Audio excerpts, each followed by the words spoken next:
राधिका बोधले इथे जमलेल्या आपणा सुहृदांचं मनपूर्वक स्वागत करते.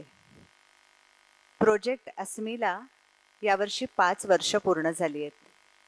कुठल्याही संस्थेसाठी 5 वर्ष हा खूप महत्त्वाचा कालावधी आहे आणि पहिली 5 पावलं आता छान पडली आहेत. त्यामुळे यावर्षीच्या कार्यक्रमाला आमच्या दृष्टीने विशेष महत्त्व आहे. आजच्या कार्यक्रमाचे आपले प्रमुख पाहुणे आहेत माननीय Shri Vivek Sawant sir, doctor Pragya Kulkarni madam. आजच्या या कार्यक्रमाची सुरुवात आपण प्रोजेक्ट अस्मीच्या प्रार्थनेने करणार आहोत. सगळ्या शाळांमध्ये सुरुवातीला आम्ही ही प्रार्थना घेतो. सुप्रसिद्ध लेखिका कवयित्री विनीता तेलंग यांनी ही प्रार्थना खास अस्मीसाठी म्हणून लिहिली आहे. या प्रार्थनेचं वेगळेपण काय आहे हे आपल्याला ऐकताना लक्षात येईल आणि या प्रार्थनेला अतिशय सोपी, सुंदर व हृदयाला भिडणारी चाल दिली आहे सुप्रसिद्ध संगीतकार आशिष मुजुमदार यांनी. ही प्रार्थना सादर करणार आहेत शिल्पा कोल्हटकर आणि वैजयंती देशपांडे आणि ही प्रार्थना जेव्हा होईल तेव्हाच दीप प्रज्वलन होणार आहे. भारत माता आधी वंदन करू तिला, देवभूमी ही भारत माता आधी वंदन करू तिला. नमस्कार मग त्या देवांना देती यशचे आम्हाला, नमस्कार मग त्या देवांना देती यश दे आम्हाला. सरस्वती बुद्धी सजागवी गणेश देई सर्व कला, सरस्वती बुद्धी सजागवी गणेश देई सर्व कला. कृष्ण गाऊनी गीता सांगे श्रेय विसरुनी काम करा, कृष्ण गाऊनी गीता सांगे श्रेय विसरुनी काम करा. राम सांगती ठेवा ध्यानी पराक्रमासह क्षमा हवी, राम सांगती ठेवा ध्यानी पराक्रमासह क्षमा हवी. निर्भय हो निभिडा संकटा हनुमंताची शिकवण ही, निर्भय होऊन भिडा संकटा हनुमंताची शिकवण ही. लक्ष्मी सांगे कष्ट करा अन घामाने भिजवा माती, लक्ष्मी सांगे कष्ट करा अन घामाने भिजवा माती. विठ्ठल सांगे विठेवरोनी मज समान सारे असती, विठ्ठल सांगे विटेवरोनी मज समान सारे असती. हिमालयातून शंकर बोले मन प्रामाणिक निर्मळ ठेव, हिमालयातून शंकर बोले मन प्रामाणिक निर्मळ ठेव. गुण हे सारे येता अंगी मनुजाचाही होतो देव, गुण हे सारे येता अंगी मनुजाचाही होतो देव, गुण हे सारे येता अंगी मनुजाचाही होतो देव. धन्यवाद.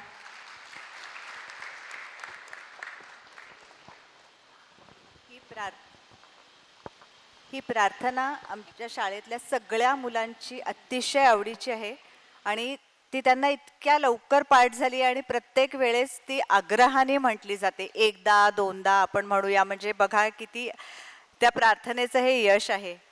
आणि ही प्रार्थना ज्यांनी लिहिली आहे त्या विनीता तेलंग आज आपल्यामध्ये उपस्थित आहेत. मी त्यांना विनंती करते की त्यांनी मंचावर यावं. वैशाली त्यांचा सत्कार करेल.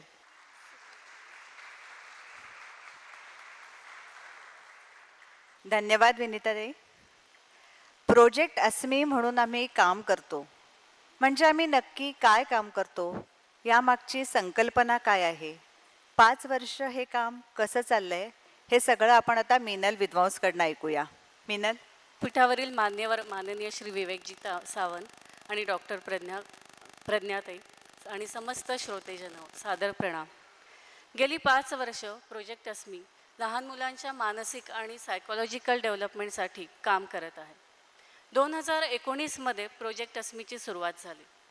व्हॉट्सअप मेसेजच्या माध्यमातून लोकांना आवाहन केले गेले आणि फक्त त्या आवाहनावर महाराष्ट्रातील जवळपास 5 शहरांमधून 250च्या वर लोकांनी रिस्पॉन्स दिला आणि नेमकं काय आहे हे जाणून घेण्याच्या उत्सुकतेने ते ट्रेनिंगसाठीही आले.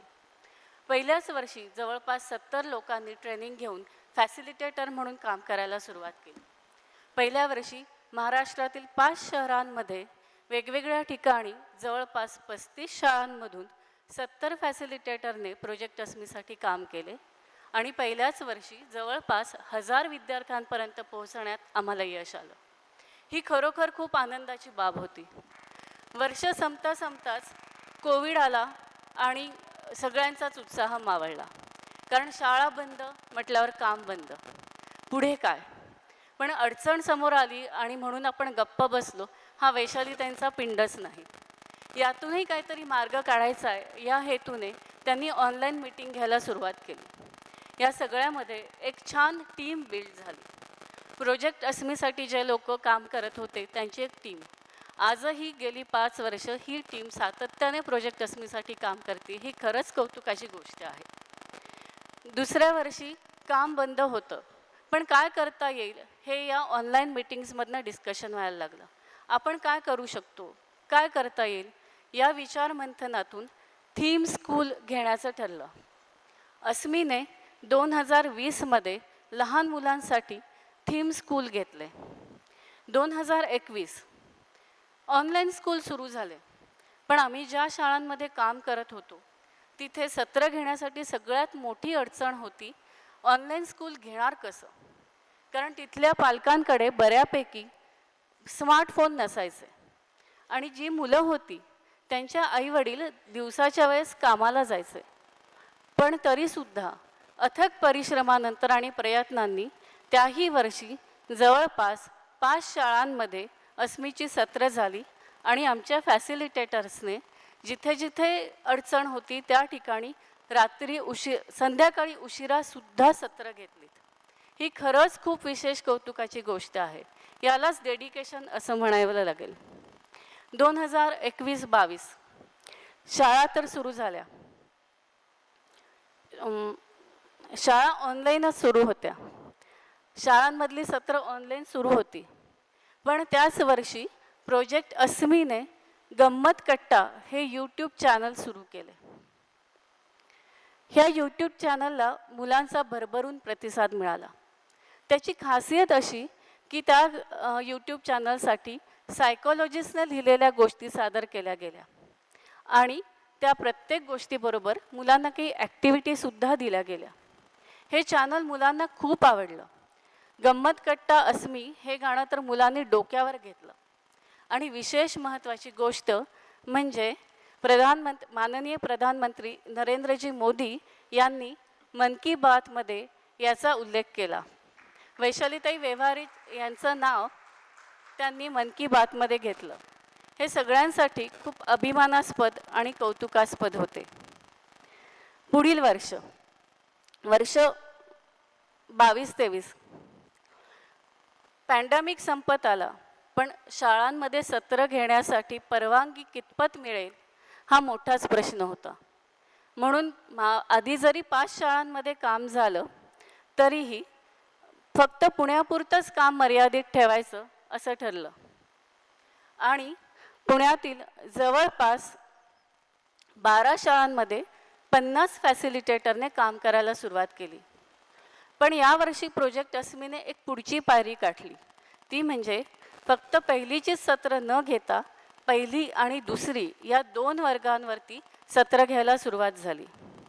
50 फॅसिलिटेटर मिळून 12 शाळांमध्ये ही सत्र झाली आणि 2000च्या वर विद्यार्थी यावर्षी प्रोजेक्ट अस्मीने कव्हर केलेत. 23-24 यंदाचं प्रोजेक्ट अस्मीचं वर्ष हे सगळ्यांसाठीच खूप मोठं माइलस्टोन ठरलं. आधीच्या 12 शाळांव्यतिरिक्त अजून काही शाळा आणि या सगळ्या शाळांमध्ये फक्त पहिली दुसरीच नाही तर इयत्ता पहिली, दुसरी, तिसरी, चौथी या 4 इयत्तांमध्ये एकाच वेळेस काम सुरू झालं. एवढंच नाही तर यावर्षी SP कॉलेज, फर्ग्युसन कॉलेज, ज्ञान प्रबोधिनी आणि कावेरी कॉलेजच्या विद्यार्थ्यांनी इंटर्नशिप प्रोग्राम म्हणून प्रोजेक्ट अस्मीची सत्र शाळांमध्ये जाऊन घेतली. हे 50 विद्यार्थी आणि आधी काम करत असलेले 50 फॅसिलिटेटर हे सगळं मिळून जवळपास 5,000च्या विद्यार्थ्यांसमोर किंवा 5,000 विद्यार्थ्यांपर्यंत प्रोजेक्ट अस्मीची सत्र पोहोचली. ही यावर्षीची खूप मोठी अचिव्हमेंट आहे. आता थोडं समर कॅम्पविषयी. गेली 3 वर्ष प्रोजेक्ट अस्मी सातत्याने समर कॅम्प घेत आहे. थीम बेस्ड समर कॅम्प ही संकल्पनाच खूप वेगळी आहे. पूर्ण दिवस रोज एका विषयावरती काम करणं. 7 दिवस आमचा समर कॅम्प चालतो. रोज एक थीम आणि एक स्पेशल गेस्ट आणि त्याला जोडलेल्या सायकोलॉजिकल ॲक्टिव्हिटी असा आगळा वेगळा समर कॅम्प असतो. पहिल्या वर्षीची थीम खूपच वेगळी होती, I am who I am. गेल्या वर्षीसुद्धा पंचज्ञानेंद्रियांवरती काम झालं आणि आता आम्हाला वेध लागले आहेत यावर्षीच्या समर कॅम्पचे. आणि यावर्षीच्या समर कॅम्पचा विषयसुद्धा खास आहे. इमोशन्स हा विषय घेऊन यावर्षीचा समर कॅम्प येतो आहे. यावर्षीचा समर कॅम्प आहे साधारण 2 मे ते 6 मे. बाल शिक्षणमध्ये वेळ तीच सकाळी 10:30 ते 4:30. हा असा एकंदरीत प्रवास प्रोजेक्ट अस्मीचा. आत्तापर्यंत तुमचे आशीर्वाद आणि शुभेच्छा आमच्या पाठीशी आहेतच. पुढील तुमच्या शुभेच्छा अशाच पाठीशी राहू द्या. धन्यवाद. धन्यवाद मिनल. आज आपल्याला प्रमुख पाहुणे म्हणून लाभलेले माननीय सावंत सर आणि प्रज्ञा कुलकर्णी मॅडम यांचा परिचय आणि सत्कार आता आपण करणार आहोत. त्यासाठी मी वर्षा दाभोळकरला आमंत्रित करते. तर मॅडम, आपल्या आजच्या कार्यक्रमाला लाभलेले सन्माननीय प्रमुख अतिथी श्री विवेक सावंत सर यांची ओळख थोडक्यात करून देते. MKCL म्हणजेच महाराष्ट्र नॉलेज कॉर्पोरेशन लिमिटेड या संस्थेच्या स्थापनेपासून जवळपास 20 वर्ष संचालक व्यवस्थापक म्हणजेच MD म्हणून ते कार्यरत होते. सध्या ते संस्थेचे मुख्य सल्लागार म्हणून काम पाहत आहेत. गेल्या काही वर्षात कोणत्या 2 क्षेत्रात आमूलाग्र बदल झाला असेल तर तो शिक्षण क्षेत्र आणि तंत्रज्ञान. तंत्रज्ञान, शिक्षण आणि त्याचं कन्व्हर्जन यातली एक प्रमुख व्यक्ती म्हणून विवेक सावंत सरांचा समावेश होतो. MSIT हा कोर्स सगळ्यांना माहीतच असेल. हा आणि असे अनेक शिक्षणातले प्रयोग असतील जे MKCL या संस्थेच्या माध्यमातून त्यांनी पुढे आणले. 170 देशांमध्ये त्यांचा हा कोर्स पोचलाय. शिक्षणाबद्दल, तंत्रज्ञानाबद्दल स्वतःचा अभ्यास, मांडणी आणि त्याचं प्रॅक्टिकल त्यांनी करून दाखवलंय. श्री विवेक सावंत सर म्हणजे IT क्षेत्रातील एक ख्यातनाम नाव. IT क्षेत्रात शिक्षण देणारी संस्था तसेच IT क्षेत्राला समाजापर्यंत पोहोचवणारी अशी एक वेगळी संस्था म्हणून आज MKCLची ओळख आहे हे केवळ त्यांच्यामुळेच. परम संगणक हा पहिला भारतीय सुपर कम्प्युटर. परम संगणक करण्यामध्ये खूप महत्त्वाची भूमिका सरांनी निभावली. संगणक माहिती आणि तंत्रज्ञान हे सर्वसामान्यांपर्यंत पोहोचावं यासाठी त्यांनी कंपनी सुरू केली. ते उद्योजक तर आहेतच आणि संशोधकही आहेत. महाराष्ट्रामध्ये आज घडीला ज्यांचे स्पष्ट विचार आहेत असे विचारवंतही आहेत. वॉक द टॉक हे धोरण सदैव अवलंबून ते विद्यार्थ्यांचे एक मोठे आदर्श आहेत. आपल्याला त्यांच्याकडून दिशा मिळेल यात शंकाच नाही. सर, तुमचं अस्मीतर्फे खूप खूप स्वागत. आणि मोगऱ्याचं रोप देऊन करावं.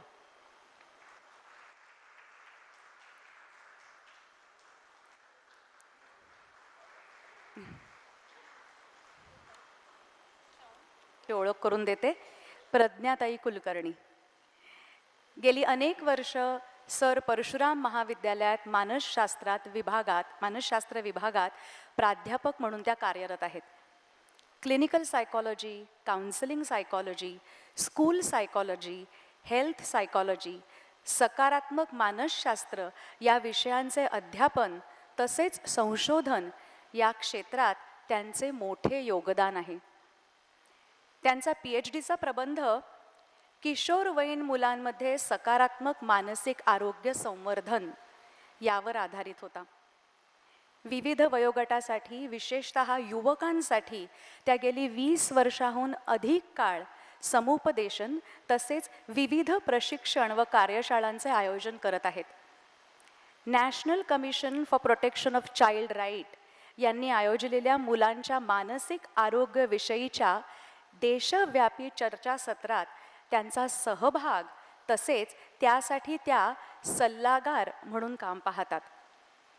मुलांच्या आणि युवकांच्या मानसिक आरोग्य संदर्भात दैनिक नियतकालिकातून, दिवाळी अंकातून त्या लेखनही करतात. भावनांच्या प्रांगणात या मुलांसाठीच्या भावनिक व्यवस्थापनासंदर्भात लिहिलेल्या कृतिशील पुस्तकाचे संपादन त्यांनी केले आहे. भारतीय सरकारतर्फे स्वयं हे विद्यापीठ आणि महाविद्यालयीन विद्यार्थ्यांसाठी शैक्षणिक अभ्यासक्रम उपलब्ध करून देणारे ऑनलाईन प्लॅटफॉर्म आहे. यासाठी काउन्सिलिंग सायकॉलॉजी आणि मानसिक आजार या 2 अभ्यासक्रमांसाठी त्यांनी व्याख्याने व समन्वयक म्हणून काम केले आहे. प्रज्ञाताई, तुमचंही मार्गदर्शन आमच्या प्रोजेक्ट अस्मीला खूप अमूल्य ठरेल. या मंचावर तुमचंही खूप खूप स्वागत. मी संध्याला विनंती करते की ताईंचं स्वागत एक छान हँडमेड डायरी आणि मोगऱ्याचं रोप देऊन करावं.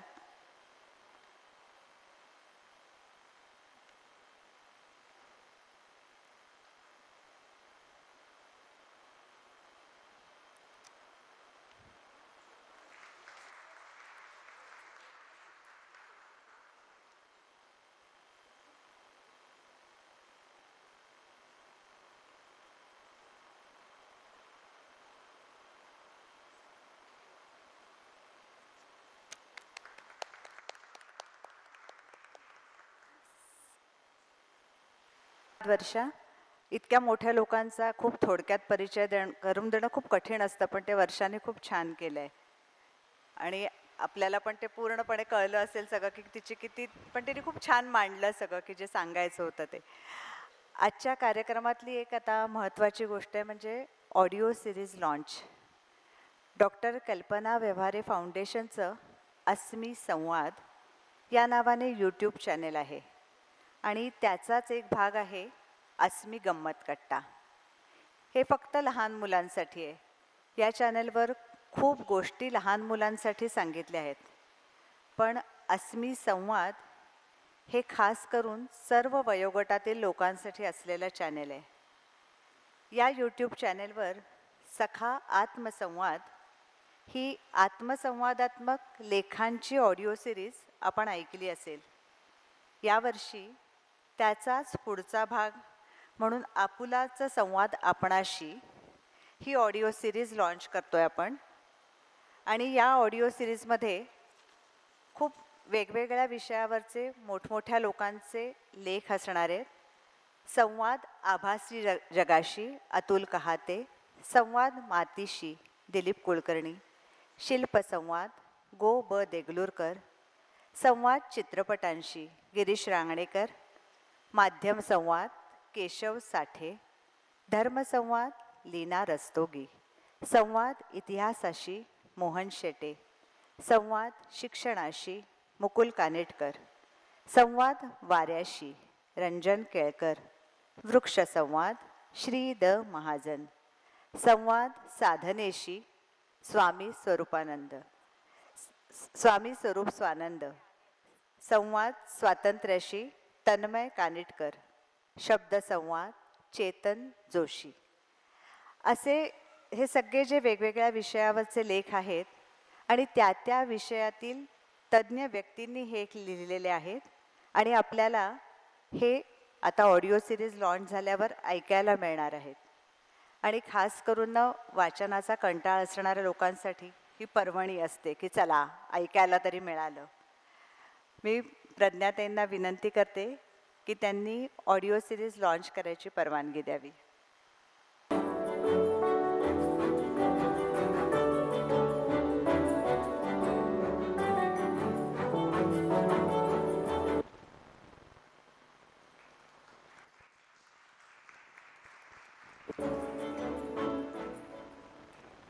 डॉक्टर कल्पना व्यवहारे फाउंडेशन प्रस्तुत करत आहे आपुलाची संवाद आपणाशी. संपादिका वैशाली व्यवहारे देशपांडे. मनाशी साधलेलं हितगुज म्हणजे स्वसंवाद. आपुलाची संवाद आपणाशी या पुस्तकात लेख लिहिलेल्या प्रत्येक दिग्गज लेखकाचं हे हितगुज अभ्यासाबरोबरच मंथन, चिंतन आणि त्यांनी त्यांच्या विषयाशी साधलेल्या सहज सोप्या संवादातून शब्द स्वरूपात व्यक्त केलंय. या लेखमालेतला प्रत्येक लेख म्हणजे अनुभव, अभ्यास आणि विचार या साधनांनी पैलू पाडलेला हिरा. प्रत्येक लेख त्याच्या तेजाने अचंबित करणारा आहे. संवाद असाही असू शकतो. आजवर माहीत असलेला संवाद म्हणजे एक तर परस्परांशी किंवा स्वतःच्या मनाशी. आपल्या स्वतःशी होणाऱ्या संवादामध्ये आलेले हे दृश्य अदृश्य घटक रोजचे असले तरी किती वेगळे आहेत. थांब जरासा असं मनाला सांगत कल्पनात्मक, रूपकात्मक, स्पर्शात्मक आणि विचारात्मक असा हा शब्दसंवाद विलोभनीय आहे. या लेखमालेतला आजचा लेख संवाद आभासी जगाशी. माहिती तंत्रज्ञान क्षेत्रात अफाट असा अनुभव असलेले, बहुविध विषयांवर बहुविध माध्यमातून विपुल लेखन करणारे आणि अनेक पुरस्कारांनी सन्मानित असे बहुश्रुत व्याख्याते अतुल कहाते. विविध गॅजेट्स आणि संबंधित तंत्रज्ञानाचा वापर आणि विस्तार कोणालाही कल्पना करता येणार नाही अशा वेगाने वाढतोय. आजूबाजूच्या खऱ्या जगाला विसरून आभासी जगात रममाण होण्याची वृत्ती वाढतीये. माहितीसाठी त्या आंतरजालावर सतत विसंबून राहण्यामुळे परस्पर संवाद हरवतोय. त्याचं व्यसन आणि विळखा याबद्दलची सद्य परिस्थिती लेखकानं विशद केली आहे. विसंवादाच्या कड्यावर उभा असलेला माणूस आणि गॅजेट्स यांच्यातल्या संवादाचा आरसा दाखवणारा हा लेख संवाद आभासी जगाशी. लेखक अतुल कहाते. अभिवाचन केलंय समीर जोशी यांनी. जेमतेम 1.5 दशका आधीच्या काळाचा विचार केला तर तेव्हा फेसबुक, इंस्टाग्राम, ट्विटर यातलं काहीच अस्तित्वात नव्हतं. विकिपीडियावर तेव्हा फक्त 50,000च्या आसपास टिपणं उपलब्ध होती. आज त्याच्या 15. अस्मी संवाद या यूट्यूब चॅनेलला आजकालचे परवलीचे शब्द सांगते. सबस्क्राईब करा, लाईक करा आणि शेअर करा. नाही, हे लवकर पोचतं सांगितलं की. आता आपण जे ऐकणार आहोत ना ते थोडंसं वेगळं आहे. वर्षभर आठवड्यातून 1 दिवस 1 तास एखाद्या शाळेत जायचं. ठीक आहे ना, ऐकायला तर फारच सोपं आहे हे, पण अंमलात आणायला हे तेवढंच कठीण आहे, कारण याच्यात हवंय सातत्य. पण आमच्या सगळ्या फॅसिलिटेटर्स हे काम अतिशय प्रामाणिकपणे, मेहनतीने आणि सगळ्यात महत्त्वाचं आनंदाने करत असतात. कितीही अडचणी येऊ दे, सगळ्या याच्यावर मात करून त्या धावत पळत शाळेत पोचतात. मग हे सगळं काम करत असताना खूप काही अनुभव त्यांना पण येतात. काही अनुभव सुखावून टाकणारे, तर काही अनुभव अंतर्बाह्य हलवून टाकणारे. असेच काही अनुभव अस्मीचे फॅसिलिटेटर आपल्याशी शेअर करणार आहेत. पण हे सगळे अनुभव ना प्रातिनिधिक स्वरूपातले आहेत. ऐकूया.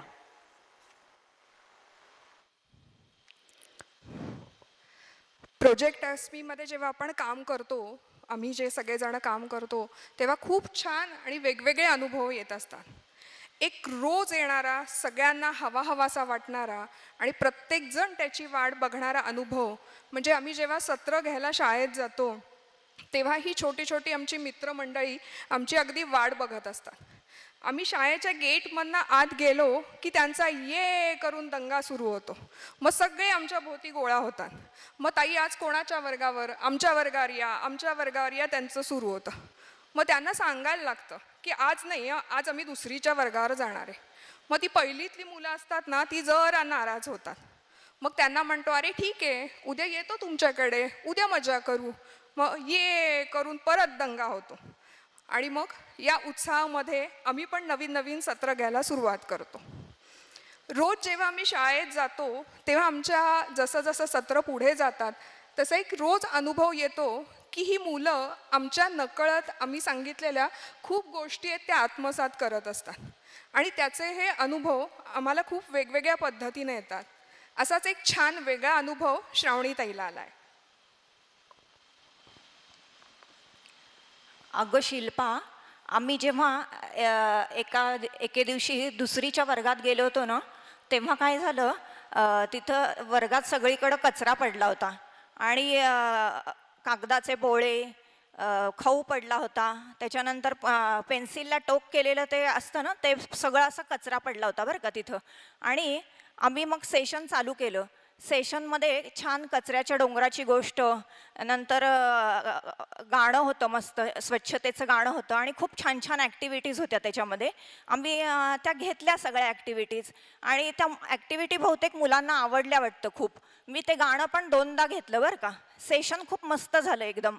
आणि नंतर जेव्हा आम्ही पुढच्या वेळी त्याच वर्गात ते सेशन घ्यायला गेलो ना, तेव्हा एक गंमत झाली बरं का. तेव्हा काय झालं, आम्ही सेशन घ्यायला गेलो तर पुढं असं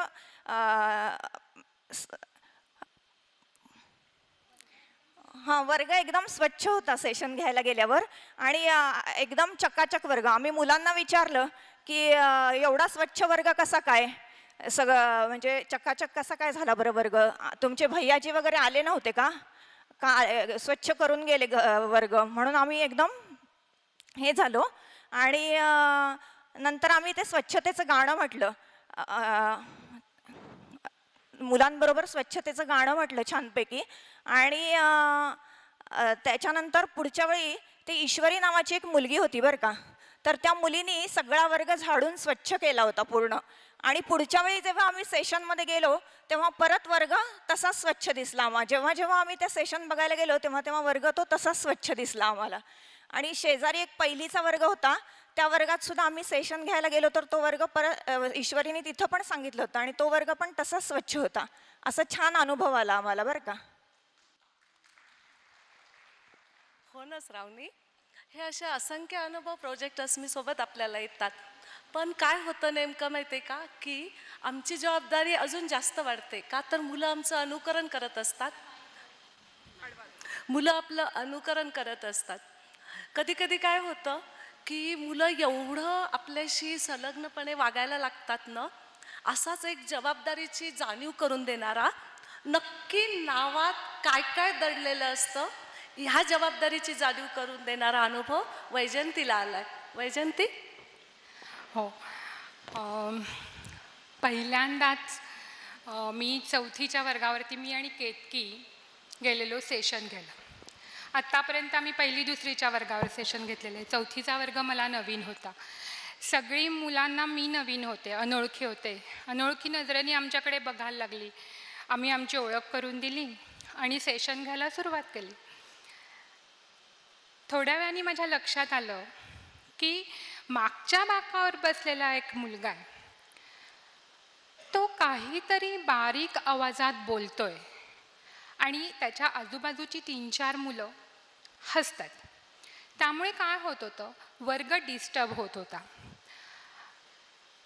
अतिशय तरतरीत नाक, काळेभोर सुंदर डोळे, पांढरे शुभ्र दात, सावळा रंग. त्या मुलाकडनं ना नजर हलत नव्हती. म्हणजे तो बोलत होता म्हणून नाही, पण तसंही त्याचं व्यक्तिमत्व असं छान होतं. मला लक्षात आलं की 1ली 2रीची मुलं इनोसंट होती, हा 4थीचा मुलगा आहे, म्हणजे थोडी थोडी शिंग फुटायला लागली आहेत. म्हणजे कॉलेजमध्ये नाही का मागच्या बाकावर बसायचं आणि लेक्चररवरती कमेंट पास करायची, त्याचीही थोडक्यात सुरुवात होती. मी थोडं दुर्लक्ष केलं आणि सेशन पुढे न्यायचा प्रयत्न केला.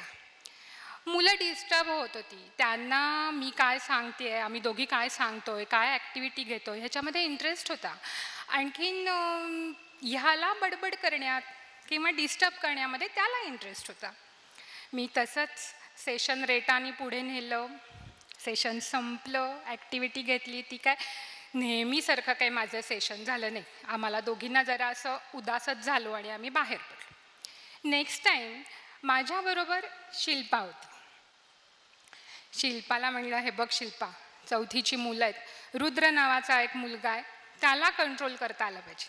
ही मला म्हणते, तू नको ग काळजी करू, मी आहे, मी मागं थांबते, तू पुढे घे. कॉन्फिडन्स आमचा खूपच भारी. गेलो वर्गात, तेवढ्यात हा समोरून आला आणि मला म्हणतो, काय येणार नाही का वर्गात? म्हणलं, येणार आहे, शिक्षक आहेत तुमच्या वर्गात म्हणून थांबलोय बाहेर. पण म्हणलं, रुद्र तू कुठे गेलेलास रे वर्ग सोडून? म्हणलं, वा वा छान, मला जरा आज तुझी मदत लागणार आहे बरं का, माझी तब्येत जरा बरी नाही आहे, घसा दुखतोय, तर वर्ग शांत ठेवायला थोडी मदत करशील? हो अशी मान हलवून महाराज आत गेले. 2 मिनिटात बाहेर. चला, आम्ही आत गेलो. आत जाऊन बसल्यानंतर थोडं ओळखीचं स्माईल होतं मुलांच्या चेहऱ्यावरती, कारण दुसऱ्यांदा जात होतो. गुड मॉर्निंग झालं. मी डिफेन्स मोडमध्ये. म्हणलं, माझा घसा बसला आहे, जरा मला वर्ग शांत ठेवायला मदत करा. आणि आज रुद्रनी मला तसं कबूल केलं आहे. मुलं इकडे तिकडे बघायला लागली. रुद्र? कोण रुद्र? काय झालं होतं, मागच्या वेळेला जेव्हा सेशन झालं तेव्हा निघताना मी त्याला विचारलेलं की तुझं नाव काय? त्यांनी तोंडातल्या तोंडात नाव सांगितलं होतं. मला नीट ऐकायला आलं नाही, पण मला वाटलं की ते रुद्र आहे. त्यामुळे मी त्याला रुद्र म्हणायला सुरुवात केली होती. हा खाली मान घालून. म्हणलं, हा, तो मान अजून खाली घालून. मुलं म्हणाली, ओ त्याचं नाव काही रुद्र नाही आहे काही. मागनं सर पण म्हणाले की त्याचं नाव अहो रुद्र नाही आहे. म्हणलं, मग काय आहे नाव त्याचं? तर म्हणाले, त्याचं नाव द्वेष आहे. मी क्षणभर सुन्न झाले. काय? तर म्हणाले, नाही, त्याचं नाव द्वेष आहे आणि त्याच्या वडिलांचं नाव आहे येडेश्वर. तेवढ्यात सगळी मुलं द्वेष, येडेश्वर असं मोठ्यांदा बोलते. त्या मुलांना ते काही कळत नाही, पण हा मुलगा अजूनच मान खाली घालून बसला. मी एका क्षणात स्वतःला सावरलं, त्याच्याकडे बघितलं. म्हणलं, काय बिघडलं मग? मी तुझं नाव रुद्र ठेवलंय, तुला आवडलं का हे नाव? तर तो म्हणाला, मान अशी त्याने हलवली, खालीच होतं मान, पण हो हलव. म्हणलं, संपला विषय, आजपासून तुझं नाव रुद्र. आणि आम्ही सेशन घ्यायला सुरुवात केली.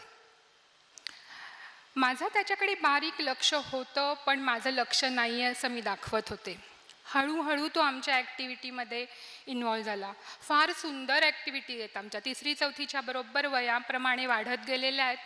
अतिशय विचार करून लिहिलेल्या ॲक्टिव्हिटी आहेत.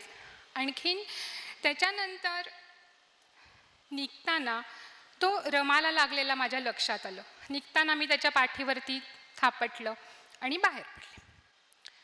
पुढच्या वेळेला मी जेव्हा वर्गात आले तेव्हा इतका वर्ग शिस्तीत, उत्साहाने स्वागत, त्या गुड मॉर्निंगमध्ये इतका जीव होता.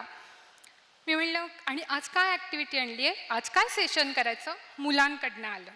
मी म्हणलं, आहे छान ॲक्टिव्हिटी, पण तुम्ही शांत बसणार असलात तरच. काय रुद्र? असं म्हणल्याबरोबर सगळी मुलं म्हणाली, नाही नाही ताई, रुद्र खूप छान, आता शांत झाला आहे, अभ्यास करायला लागला आहे आणि काही त्रास देत नाही. मी म्हणलं, गुड, चला. आम्ही ॲक्टिव्हिटी घ्यायला सुरुवात केली. ती ॲक्टिव्हिटी जरा थोडीशी वेगळी होती. तो मुलांना कन्व्हिन्स करत होता, अरे ताई म्हणतीये ना, करून तर बघू, चल ना, करून बघायला काय हरकत आहे, असा तो दुसऱ्या मुलांना एनकरेज करत होता. संपला विषय. निघताना तो माझ्या जरासा जवळ होता. ॲक्टिव्हिटी करताना आम्ही असे अगदी जवळ येतो. म्हणलं, काय रे, एवढा कसा बदललास एकदम? हां. तर माझ्याकडे असा तिरका बघतो आणि म्हणतो, तुम्ही माझं नाव बदललत ना? एक म्हणजे काय असतं बघा, आपण जाता जाता सहज एक गोष्ट करून जातो, पण त्यांनी केवढा फरक पडला. आणि हे सगळं आम्हाला करायला मिळतं आहे आमच्या टीम अस्मीमुळे. आणि असे खूप छान अनुभव येतात. आम्ही हसतो, सोडून देतो, पुढे जातो. मग त्याच्यानंतर त्याची आई शाळेमध्ये आली. हे पुढे मला नंतर कळत गेलं. सगळी मुलं त्याला रुद्र म्हणायला लागली. शाळेत त्याची आई आली. तिने येऊन विचारलं की तुम्ही काय शाळेत त्याचं नाव बदललं आहे का? तो घरात सांगतो मला रुद्रच नावाने हाक मारायची. त्याचेच सर आहेत ते म्हणाले मी त्याचं नाव गॅझेटमध्ये बदलून घेतो. पुढे तो सगळा तिथे झाला. शेवटचा दिवस होता. मी त्यांना म्हणलं बाय आता मी निघाले वगैरे. हा माझ्या जवळ आला. ताई माझं नाव काय आहे? म्हणलं तुझं नाव ना रुद्र. माझा हसला, मस्त केसावरनं असा हात फिरवला आणि माझ्या गालाला असं करून गेला. मला सांगा आता ह्याच्यापेक्षा सुख म्हणजे काय असतं? खरं आहे वैजूताई, हा छोटासा रुद्र आहे ना, ह्याची आठवण आपल्या सगळ्यांच्या मनात कायमच राहील. ही छोटी मंडळी आहेत, ह्यांच्या खूप गंमतशीर गोष्टी असतात बरं का. विचार करायला लागला की त्यांच्या धमाल असतात, त्या गोष्टी लक्षात येतात. काय असतं त्यांना, कोणाचा वाढदिवस असतो, नवीन फ्रॉक घातलेला असतो, तो दाखवायचा असतो, आपल्याकडनं जरा कौतुक करून घ्यायचं असतं. मग कधी कोणाला तरी वेगवेगळ्या उड्या मारून स्वतःचं लक्ष आपल्याकडे वेधून घ्यायचं असतं. मग कधी कोणाला लागलं असेल, काहीतरी बरं नसेल तर जरा कुरबुर केल्यानंतर थोडा गोंजारलं की ते खुश होतात. छोट्या छोट्या अपेक्षा असतात, फार काही नसतं त्यांच्यात. मग कधीतरी काय असतं, उगाचच आपल्याला जाता येता शेकहँड करायचं असतं. मग कधीतरी जाताना आपल्या गालाला हात लावाय, कधीतरी लॉजिक कळत नाही. पण एक त्याच्यामागे गोष्ट अशी असते की त्यांना आपल्याबद्दल एक आपुलकी वाटत असते आणि त्याच्यापेक्षा पण एक सुरक्षिततेची भावना त्यांना खूप वाटत असते. एक असाच वेगळा थोडासा अनुभव ममताला आलाय. हो ना, प्रत्येकाचे हे असे अनुभवाचे वेगवेगळे रंग आहेत. जसे झाडावर वेगवेगळं रंगाचं फूल असतं ना, तसं हे प्रत्येक मूल वेगळ्या रंगाचं आणि वेगळ्या ढंगाचं आहे. वर्ग पहिलीचाच म्हणजे वयोगट एक अंदाजा 5 ते 6. शाळेत असे एका वर्गात असे 4-5 लाईन्स असतात टेबलचे ठेवलेले आणि दाराजवळ जी पूर्ण ओळ असते ना टेबलची, त्यावर पहिल्या बेंचवर एकच मुलगी बसलेली असते आणि ती नेहमी एकटीच बसलेली असते. न कधी ती कुणाशी बोलते, हसत तर मुळीच नाही ती. ही गोष्ट पहिल्याच दिवशी प्रकाशाने जाणवली ती की ती एकटीच बसलेली आहे. मग थोड्या दिवसांनी एक गोष्ट लक्षात आली की तिला बाथरूमला जाण्यासाठी मॅडमची परवानगी घ्यायची गरज नाही आहे. तिला वाटेल तेव्हा ती उठते, बाथरूमला जाते आणि महत्त्वाचं म्हणजे कुठं न रेंगाळता ती परत येताना पण दिसते. वाटलं तर वही पेन काढते, लिहावंसं वाटलं तर लिहिते. पण महत्त्वाचं म्हणजे ती व्यवस्थित तयार होऊन आलेली असते. छान दप्तर डब्बा असा व्यवस्थित आलेली असते. आणि असे थोडे दिवस जातात आणि मग एक गोष्ट तिच्या बाबतीत कळली. तशी ती नॉर्मल आहे, पण तिचे वडील नुकतेच अपघातात गेले. म्हणजे काय, हा साऱ्या घरातल्या लोकांच्या मनस्थितीचा परिणाम तर नसेल हा, माहीत नाही. पण ती हसताना नव्हतीच दिसली कधी. एक दिवस काय झालं, भावना नावाचं आमचं सत्र आहे ते चालू होतं. त्यात छोटं रडू मोठं रडू, छोटं हसू मोठं हसू. मुलांना खूप मस्ती येत होती. का तर ॲक्शन सहीच चाललं होतं की रडू म्हटल्यावर खूप रडू, छोटं रडू म्हटलं की छोटं रडू, हसू म्हटल्यावर तर आपल्याला वर्गात कंट्रोलमध्ये येणार नाही एवढं हसू, अशी मस्ती चालली होती. आणि मलाही वाटत होतं चला मजा करताय मुलं, थोडा वेळ तर करू द्या, अजून ॲक्टिव्हिटी थोडीशी लांबवली. आता मी असं म्हणणारच की चला पुरे, मस्ती बंद, सत्र संपत आलं. माहीत नाही त्या क्षणाला काय झालं. ती आपली शापित राजकुमारी बसलेली होती ना, ती हळूच उठून माझ्याजवळ आली आणि हाताला हात लावून अशी म्हटली, आपण अजून 2दा हसू आणि रडूयात का? हां, म्हणजे म्हटलं 2दाच काय, मी अजून अर्धा तास थांबायला तयार आहे. आणि तुम्हाला सांगू का, त्या क्षणी ती खोटं खोटं हसली, छोटं हसली, मोठं हसली आणि खोटं रडली सुद्धा. आणि तिचा जो काय प्रॉब्लेम होता ना, ती तेवढ्यांदा बाथरूमला जायची, पण तिच्या टेबल खाली सतत ओलं झालेलं असायचं. आणि मला वाटतं आता वर्ग शिक्षक मॅडम आलेल्याच असतील, तर ह्या शाळेतल्या मुख्याध्यापक, वर्ग शिक्षक किंवा तिथं काम करणारा स्टाफ ह्यांचा सगळ्यांचं आपण कौतुक केलं पाहिजे की मला कधीच नाही दिसलं की कुणी नाक मुरडतंय, वास येतोय. एवढी तिला साधी ट्रीटमेंट दिलेली गेली होती. त्यामुळं असेल, पण ती आपली शापित राजकुमारी त्या दिवशी रडली आणि ती मुक्त झाली. खरंच ती मुक्त होताना दिसते आणि आता ती हसते, बागडते, सगळं करते. असे जेव्हा अनुभव येतात आपल्याला, त्या दिवशी मला असं नाही वाटत की प्रोजेक्ट अस्मी काय देते हे मी सांगायची वेगळी गरज आहे. आपण जे अलगद त्या दिवशी घरी आलेले असतो आणि एक अनुभव असा संपन्नतेचा घेत असतो.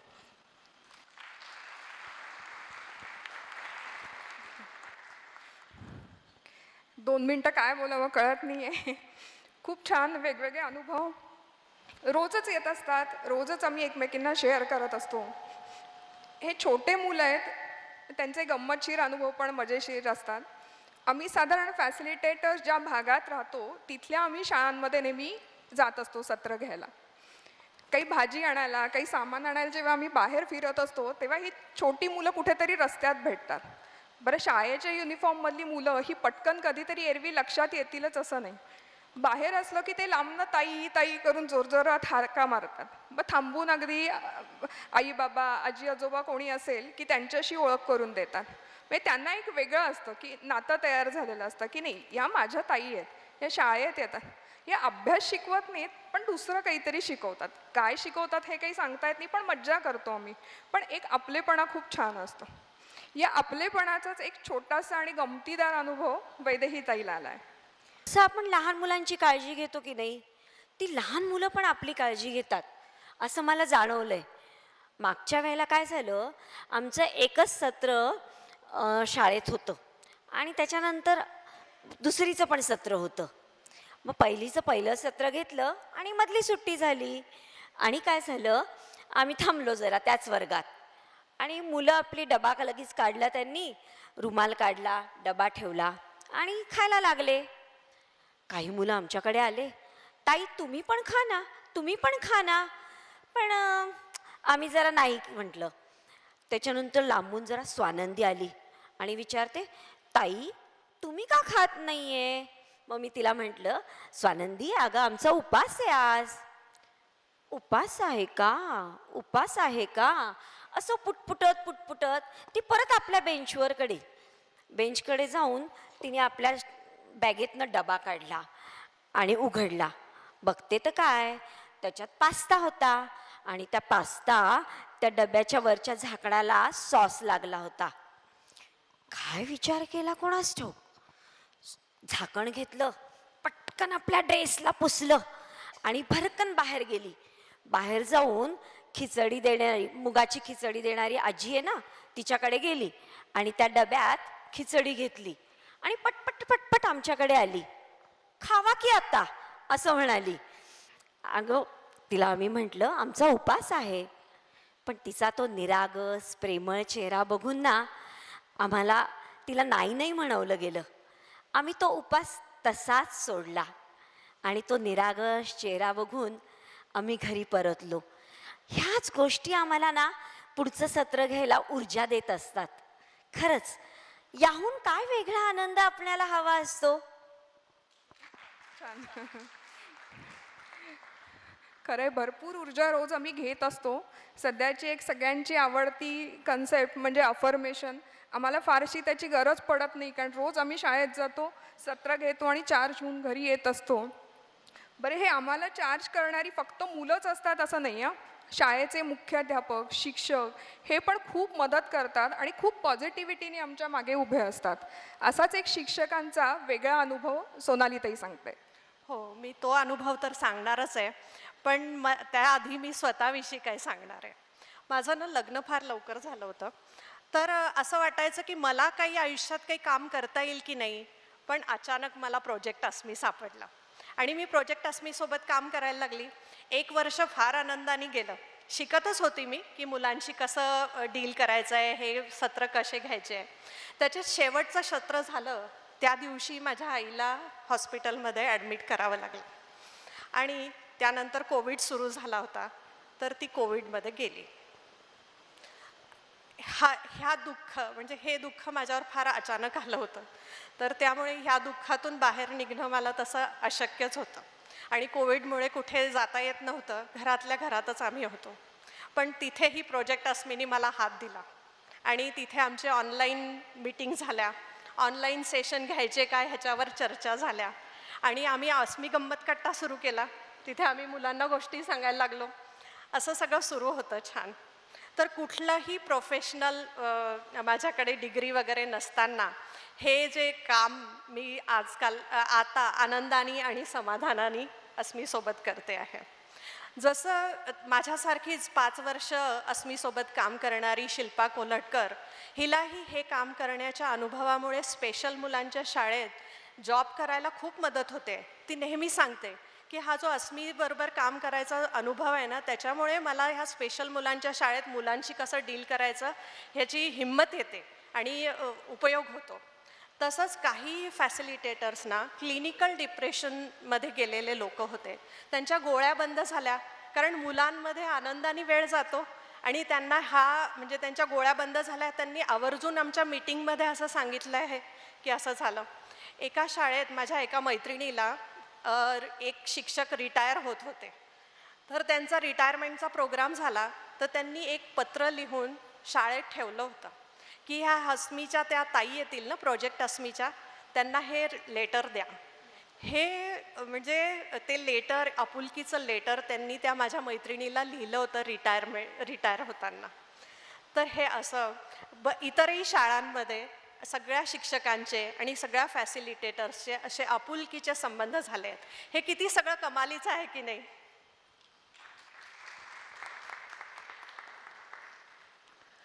फक्त अस्मीमुळे मुलांमध्येच बदल होतो असं नाही, तर आमच्यातही किती बदल झाले हे सोनालीने आत्ताच सांगितले.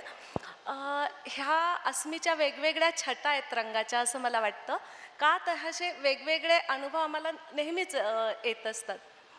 काय होतं माहिती आहे का, धकाधकीच्या जीवनात आपण आनंद शोधायला इकडे तिकडे भटकतो, पण आम्हाला तो अस्मीमुळे आपसुकच मिळालेला आहे.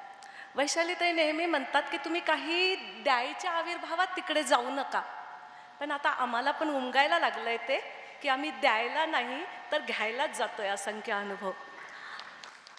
असाच एक अनुभव काय होतं माहिती आहे का, वर्षभर छान सत्र चालतात, मज्जा मस्ती चालते, पण जेव्हा वर्षाचा शेवट येतो आणि आमचं सत्र शेवटचं असतं, तर मग तो निरोपाचा क्षण असतो आणि त्या निरोपाच्या क्षणाची एक वेगळी धमाल असते. का तर ती मुलांना पण जाणवते. अशीच एक वेगळी धमाल वैजयंती सांगते. आम्हाला माहिती असतं की ते सेशन शेवटचं आहे, त्यामुळे आम्ही तयारीने जातो. त्याच्या आधी 8 दिवस आमच्या मनाची तयारी झालेली असते की पुढची 3 महिने आता आपण ह्या मुलांना भेटणार नाही आहे. पण मुलांना सांगितलेलं असतं, पण मुलांच्या काय एवढं लक्षात राहत नाही. मग जाताना आम्ही काहीतरी चॉकलेट, पेन, लाडू असं काहीतरी घेऊन जातो आमच्या याने. त्या दिवशी असंच आम्ही गेलो आणि काही मुलांच्या लक्षात होतं.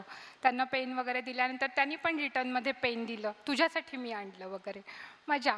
मग निघालो आम्ही, जाऊ नको, पुन्हा ये, नक्की ये. मग आता काय, काही जणांना अगदी म्हणजे असं, तर गोविंद नावाचा मुलगा आहे तो म्हणजे आम्ही काय करायचं, तू काय, आमची परीक्षा आहे आता, म्हणलं मी येणार आहे, सुट्टीत भेटूया असं करून मग आम्ही दोघींनी, मी आणि मंदाकिनी होती माझ्याबरोबर, आम्ही फळ्यावरती आमचे नंबर लिहिले आणि तर भराभरा ह्या मुलांनी कागदाच्या चिठ्ठ्या केल्या, फाडले कागद फटाफट आणि त्याच्यावरती नंबर लिहिले. आईचा नंबर, बाबाचा नंबर, पण कोणाच्या आईचा नंबर, कोणाच्या बाबाचा नंबर हे काही लिहिलेलं नव्हतं.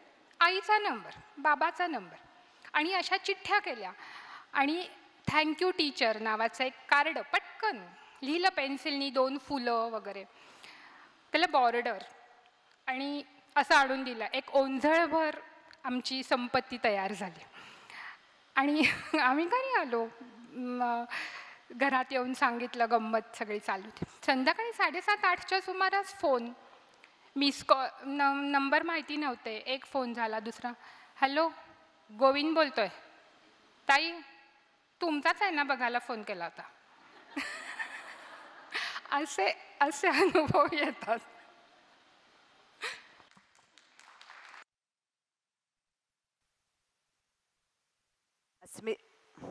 अस्मीचं काम करणाऱ्या आमची बायकांची मेजॉरिटी आहे, पण आमच्याबरोबर 2 पुरुष म्हणजे अरविंद केळकर आणि अरुण मराठे हे पण काम करतात. आणि मग आमची मीटिंगमध्ये खूप मजा असते की तुम्ही सगळ्याजणी असं गृहीत धरता, असं आम्ही वाट बघत असतो. मग आम्ही आमच्या गप्पा, मग त्यांना जरा थोडंसं ऑड होतं की नेहमी, पण ठीक आहे. पण अरविंद केळकरांना पण आपल्याशी काही बोलायचं आहे. अरविंद केळकर. हे जे विद्यार्थ्यांचे अनुभव असतात ना, हे जेंडर बायस नसतात. असं एक उदाहरण, एक विलक्षण सुंदर अनुभव. आमची अस्मीची टीम 1ली, 2री, 3री, 4थीच्या बालचमूंबरोबर आठवड्यातून 1 दिवस छान धमाल मस्ती करायला आणि हसत खळत न कळत भावनिक विकास व्हावा या उद्देशाने पाठ घ्यायला वेगवेगळ्या शाळांमध्ये जातच असते. याचसाठी ऑगस्ट महिन्यात मी आणि वर्षाताई जोशी आम्ही 2 जण औंधमधील मुरकुटे विद्यालयात 3रीच्या मुलांचे मैत्री या विषयावर सत्र घ्यायला गेलो होतो. नुकताच फ्रेंडशिप डे म्हणजे मैत्री दिन साजरा झाला होता. सर्व बालचमूंनी छानपैकी मैत्रीचे झाड ही एक खूप विलक्षण संकल्पना आपल्या अस्मीची आहे, पाहण्यासारखी आहे, हे तयार केले आणि ह्या मित्रमैत्रींच्या गोड आठवणींमध्ये ते रममाण होऊन तल्लीन झाले. सत्र संपताना चक्क या बालमित्रांनी मला हॅपी फ्रेंडशिप डे सर अशा पद्धतीने एक मित्र जसा दुसऱ्या मित्राला अभिवादन करतो तशा पद्धतीने अभिवादनही केलं उत्स्फूर्तपणे. खरंच खूप आश्चर्य वाटतं की 8-9 वर्षाची ती चिमुकली एका 50च्या मित्राला मैत्री दिनासाठी मित्र म्हणून अभिवादन करत होती, कोणताही अभिनिवेश न बाळगता. खरंच नकळत रुजवलेली ही बीज खरोखरच चांगली रुजायला लागली आहे, याचं हे द्योतक नाही का?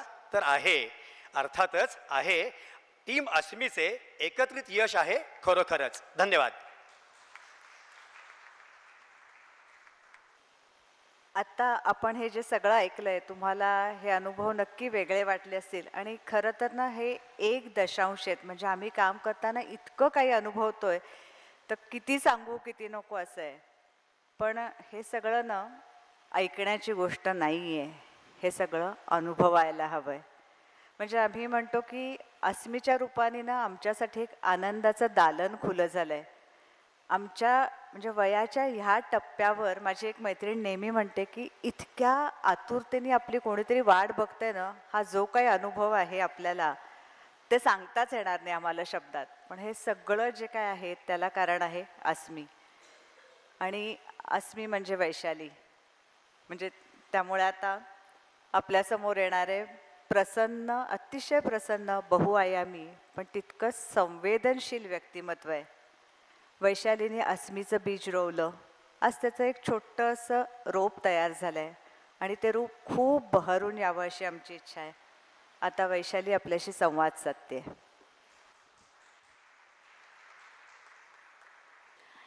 मंचावर उपस्थित माननीय सावंत सर, प्रज्ञाताई, समोर प्रेक्षकांमध्ये उपस्थित माझे 88 वर्षांचे सासरे, जे काय करते आपली सून हे समजून घ्यायला आलेत आणि मला त्याचा खरंच खूप आनंद झालाय. त्याच्यानंतर माननीय बाळासाहेब दीक्षित वहिनी, ज्यांचे आशीर्वाद माझ्यासाठी नेहमीच खूप मोलाचे ठरलेत. स्वामी स्वरूप स्वानंद, जे आपल्या या आपुलाची संवाद आपणाशी मधले संवाद साधनेचे या लेखाचे लेखक आहेत. त्यांचं आध्यात्मिक क्षेत्रात खूप मोठं स्थान आहे आणि त्यांचे आशीर्वाद पण नेहमी मिळत असतात, त्याचाही खूप आनंद आहे. तसंच आज मला ना इथे प्रेक्षकांमध्ये इतकी मोठी मोठी मंडळी दिसत आहेत,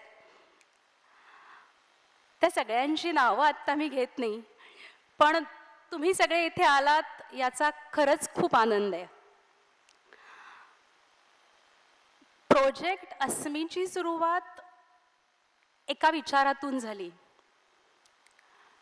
तो विचार भलेही माझ्या मनातला असेल, तो माझ्या मैत्रिणींपर्यंत मी पोहोचवण्यात यशस्वी झाले आणि आमची 3 जणींची टीम प्रोजेक्ट अस्मीसाठी अतिशय थकाऊ ब्रेनस्टॉर्मिंग करून सत्र लिहिण्यात यशस्वी झाली.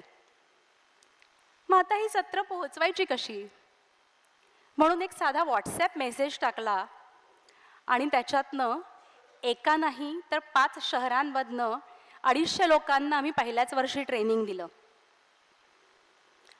मग शाळांमध्ये पुण्यात जे काय काम सुरू झालं, सगळ्या ठिकाणी जे काय काम सुरू झालं, त्याचा भरभरून मिळणारा आनंद, तो अनुभव आणि मग काम करण्यातनं आनंद मिळतोय म्हणून आता आम्हाला तुझ्याबरोबर टीम म्हणून जास्त काम करायला आवडेल असं म्हणत 15-16 जणांची झालेली टीम. शेवटल्या सत्रात शाळांनी फॅसिलिटेटर्सचे सत्कार करणं हे आमच्यासाठी खरंच अगदीच अनपेक्षित होतं. आणि त्याच्यानंतर आत्ता असं खूप काम करायचं, पुढल्या वर्षी काय करू असं सगळं ठरवलेलं असताना कोविडनी सगळं काही ठप्प करणं. सगळ्यात मोठं दुःख काय होतं माहिती आहे का, की आम्ही या वर्षभर मुलांबरोबर काम केलं होतं आणि जाणवत होती की ही एनर्जी आता घरात बंद होणार आणि ही दबलेली एनर्जी कशी बाहेर निघेल, काय होईल, त्याचे काय परिणाम होतील याची सगळ्यात जास्त भीती वाटत होती. थँकफुली टेक्नॉलॉजीनी साथ दिली आणि आम्ही फार काही टेक्नॉलॉजी फ्रेंडली नसलेले लोक आमच्या मुलांमुळे गुगल मीटवर आलो. गेली 4 वर्ष एकही बुधवार चुकत नाही की आमची मीटिंग झाली नाही. जे काही आज प्रोजेक्ट अस्मी दिसतंय त्या सगळ्याचं श्रेय मी या रेग्युलर मीटिंग्सला देईन. म्हणजे आता आमच्या घरांमधले सगळे लोक म्हणतात, बुधवार आहे 2 वाजले, मीटिंग नाही का? नाही, ती आज अवेलेबल नसते, तिची मीटिंग असते. अशी उत्तरं सगळ्यांना ऐकायची सवय झाली आहे.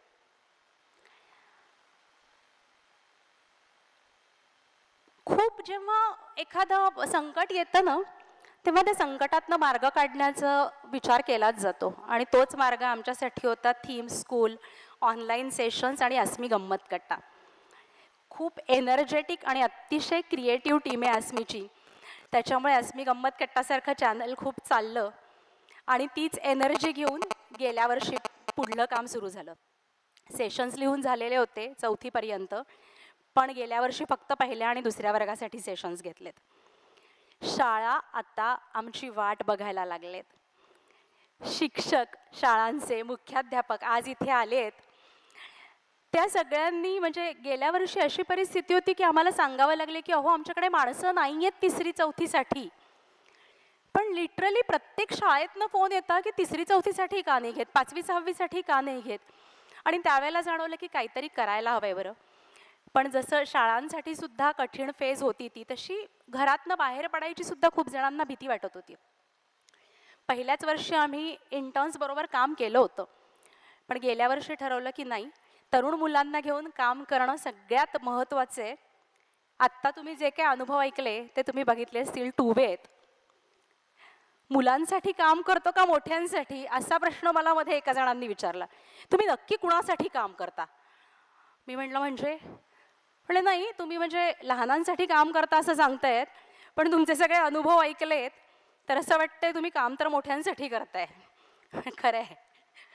आणि मग जाणवलं की कॉलेजमध्ये जर हे काम केलं तर आपण खूप मोठी गोष्ट अचीव करणार आहोत. ते म्हणजे तरुण मुलं हे लहान मुलांचे खूप पटकन मित्र होतात. लहान मुलांसाठी ते त्यांचे रोल मॉडेल्स असतात, मेंटॉर्स असतात. आणि ही जी त्यांच्यातला जो रॅपो बिल्डिंग आहे तो खूप फास्ट होतं. तो हा विचार करून जेव्हा इंटर्नशिपसाठी आम्ही अप्रोच झालो कॉलेजेसना, तेव्हा कॉलेजेसला पण हे हवंच होतं.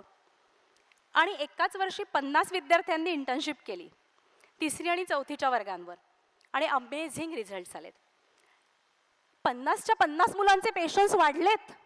कमाल आहे की नाही? 50च्या 50 मुलांना इतकी सेन्सिटिव्हिटी आली की मुलांनी स्पर्श केला, सारखं ताई ताई ताई ताई, दादा दादा दादा दादा असं म्हटलं तर चिडायचं नाही. त्यांची ही स्पर्शाची गरज असू शकते, त्यांची ही अटेन्शनची गरज असू शकते.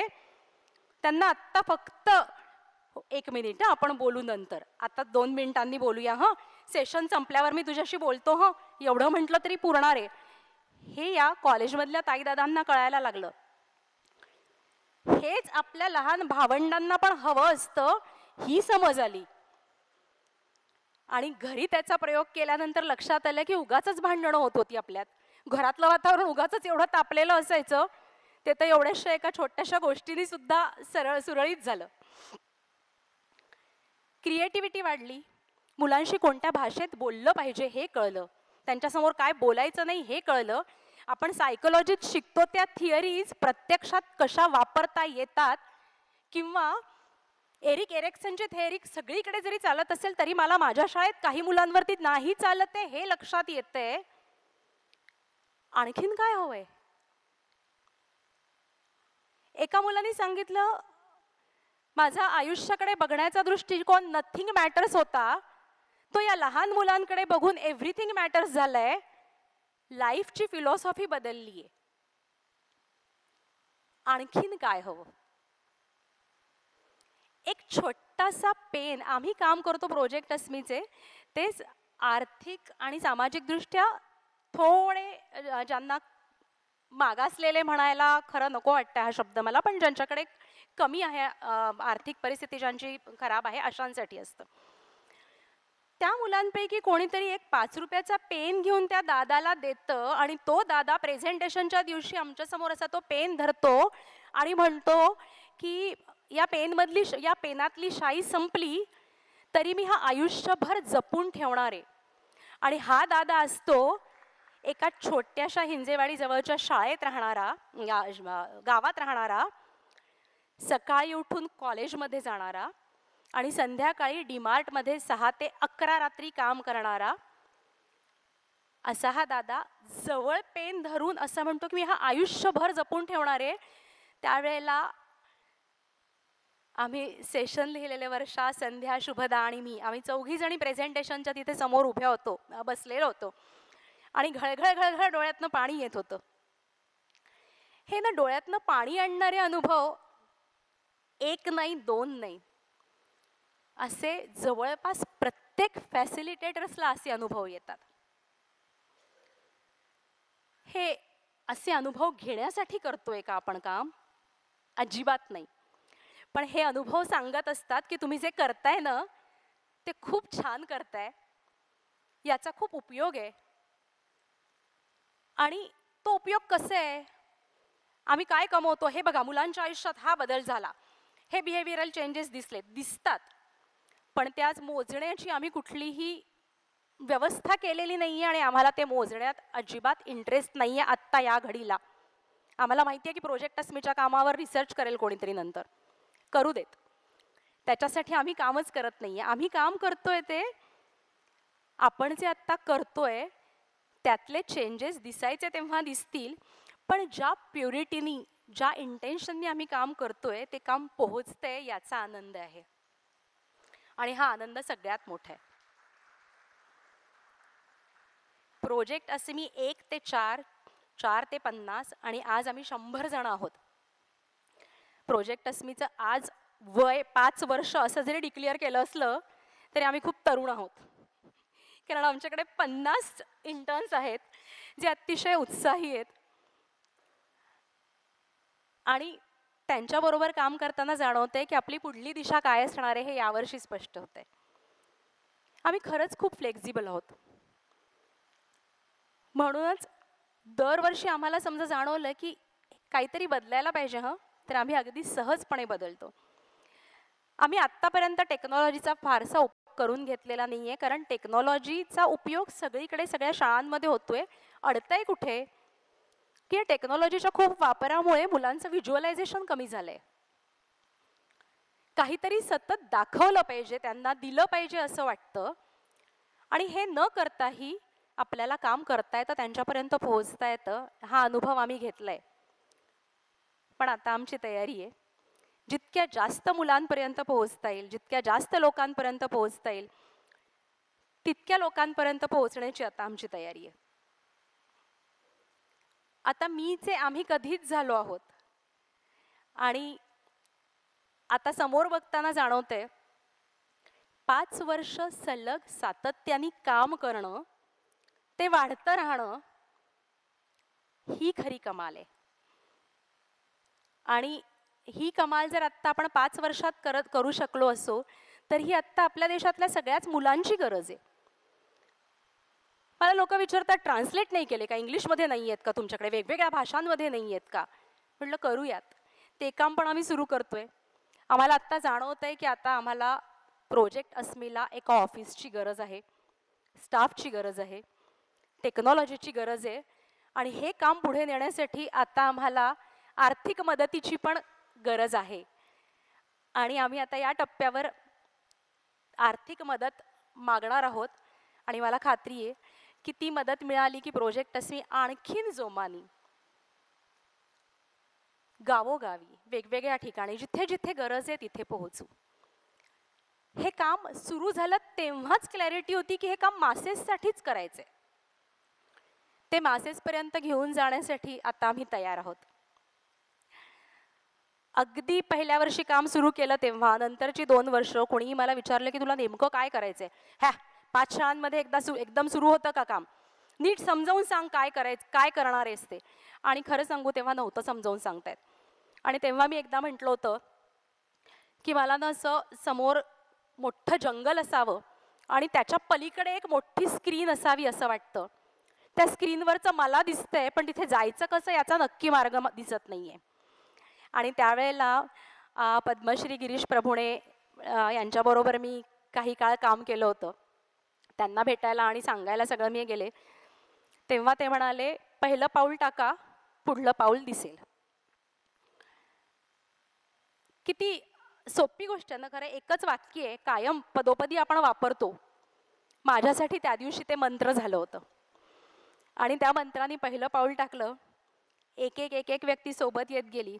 आणि आज मला नक्की असं म्हणावंसं वाटतंय की आता आम्ही खूप जण आहोत, आमचे शुभचिंतक, हितचिंतक, आमच्या खूप सदिच्छा देणारे, शुभेच्छा देणारे, कुठल्या ना कुठल्या स्वरूपात मदत करणारे असे खूप लोक आहेत. ते सगळे लोक सोबत आहेत. आता बऱ्यापैकी वाट दिसायला लागलेली आहे समोरची आणि त्याच्यामुळेच माझ्याबरोबर सगळ्यांनाच स्क्रीनवरचं फार स्पष्ट दिसते. मी नाही, आम्ही हे आता खूप तुम्हा सगळ्यांकडे बघून, सगळ्यांच्या परिवारांकडे बघून, सगळ्या हितचिंतकांकडे बघून, त्यांच्या शुभेच्छा बघून खूप प्रकर्षाने जाणवते. धन्यवाद. वैशालीने आपल्याशी जो संवाद साधला त्यातून अस्मीचं काम, त्या कामामागची तळमळ, अस्मीची विचारसरणी हे सगळं आपल्यापर्यंत पोचलं असेल. पण आजच्या काळात हेच विचार, हीच तळमळ आता जास्तीत जास्त लोकांपर्यंत पोचवायची असेल तर टेक्नॉलॉजीचा वापर अनिवार्य आहे. त्यामुळे तंत्रज्ञानाच्या सहाय्याने आपण अस्मीला ऑनलाईन ओळख करून देणार आहोत. म्हणजे अस्मीचा चेहरा असेल तो. म्हणजे आपण आता ज्या कार्यक्रमाची अगदी उत्सुकतेने वाट बघतोय ते म्हणजे वेबसाईटचा लॉन्च. आज आम्ही हा अस्मीचा चेहरा लॉन्च करणार आहे. काय व्हायचं की आजकाल सगळं टेक्नॉलॉजीशी रिलेटेड असल्यामुळे सगळीकडून विचारणा व्हायची, तुमची वेबसाईट नाही का. मग आता तेव्हा प्रकर्षाने जाणवायला लागलं की हो, हे आपल्याला करायला हवं आहे. काळाबरोबर आपली पावलं पडायलाच हवीत. तेव्हा वेबसाईट ही हवीच. पण हवी हे म्हणणं खूप सोपं आहे ना की वेबसाईट हवी, पण प्रत्यक्ष ती तयार करणं हे अतिशय कठीण काम आहे. आणि मग तेव्हा घरातला हक्काचा मुलगा ध्रुव देशपांडे मदतीला धावून आला. ध्रुव हा व्यवसायाने व्हिज्युअल डिझाईन कन्सल्टंट आहे. अस्मीचा लोगो, अस्मी गंमत कट्टाचं ॲनिमेशन, कलर स्कीम, अस्मी संवाद चॅनलचं डिझाईन हे सगळं ध्रुवने केलं आहे. आणि आता म्हणजे ध्रुव करणार, पण यावर्षी अजून एक खूप छान गोष्ट झाली ती म्हणजे सिम्बॉयसिस स्कूल ऑफ डिझाईनचे 3 विद्यार्थी इंटर्नशिपसाठी प्रोजेक्ट अस्मीला जॉईन झाले. श्रिया जोशी, स्वप्नील जोगळेकर आणि समृद्धी ढमाले. आता हे तिघं आले, ध्रुव आहे, त्यामुळे आमचं वेबसाईटचं स्वप्न पूर्ण होणार हे आम्हाला जाणवायला लागलं. आणि फायनली ध्रुवच्या मार्गदर्शनाखाली ही वेबसाईट पूर्ण झाली. ही वेबसाईट लॉन्च करण्यापूर्वी मी या चौघांनाही मंचावर बोलवते. ध्रुव, समृद्धी, श्रिया, स्वप्नील, चौघही या.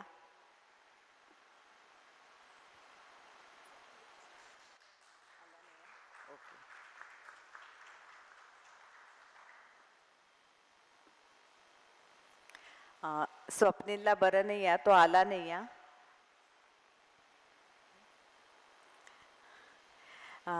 माननीय सावंत सरांना विनंती करते की त्यांनी ही वेबसाईट लॉन्च करायची संमती द्यावी.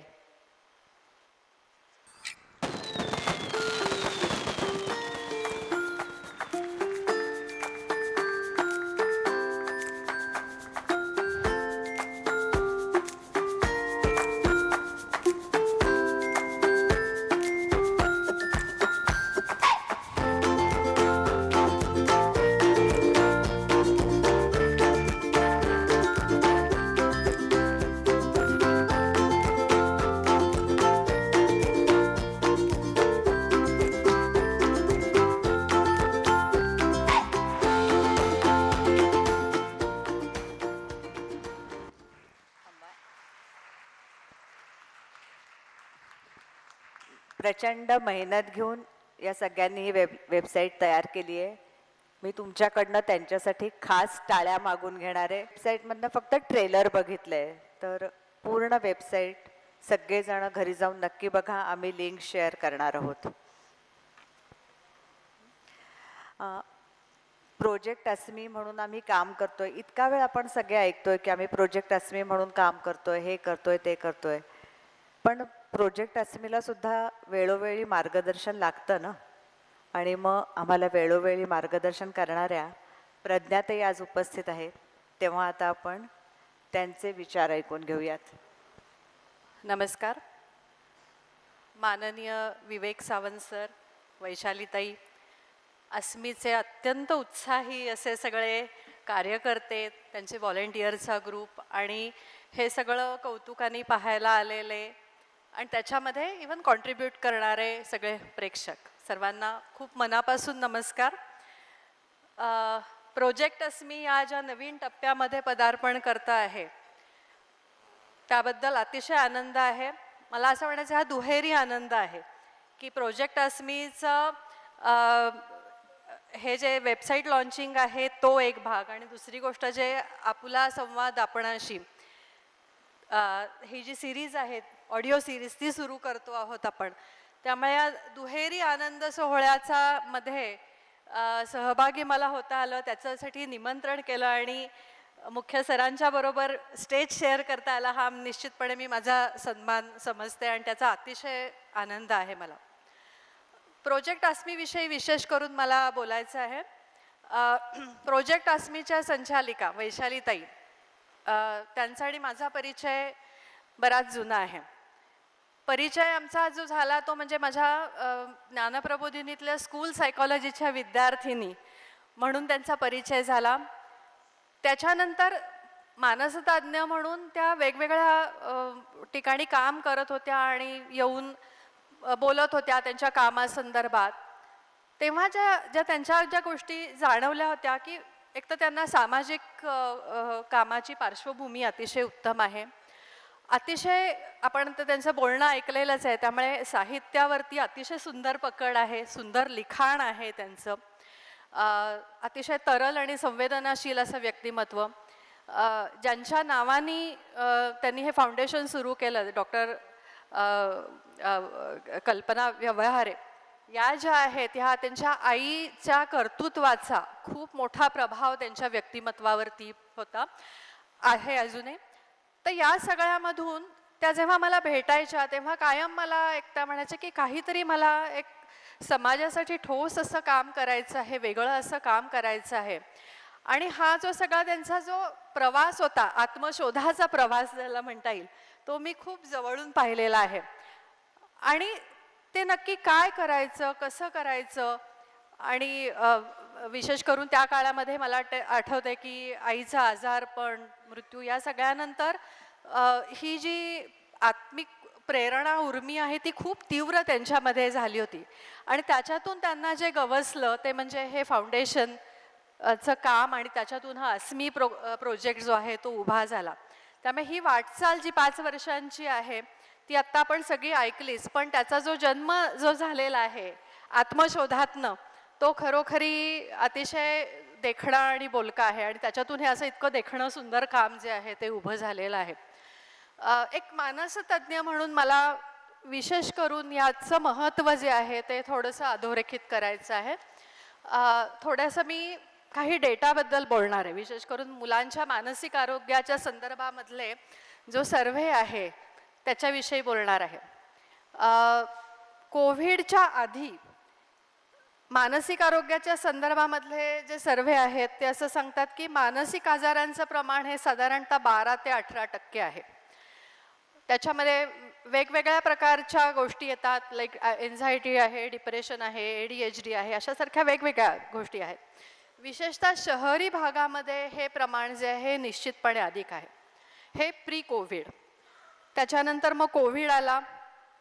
कोविडनी आपल्या सर्वांच्याच मानसिक आरोग्याला एक मोठा धक्का दिला आणि एस्टिमेट्स असं सांगतात की कोविडच्या काळात जवळपास 26 ते 28% वाढ ही मानसिक समस्यांमध्ये झालेली आहे.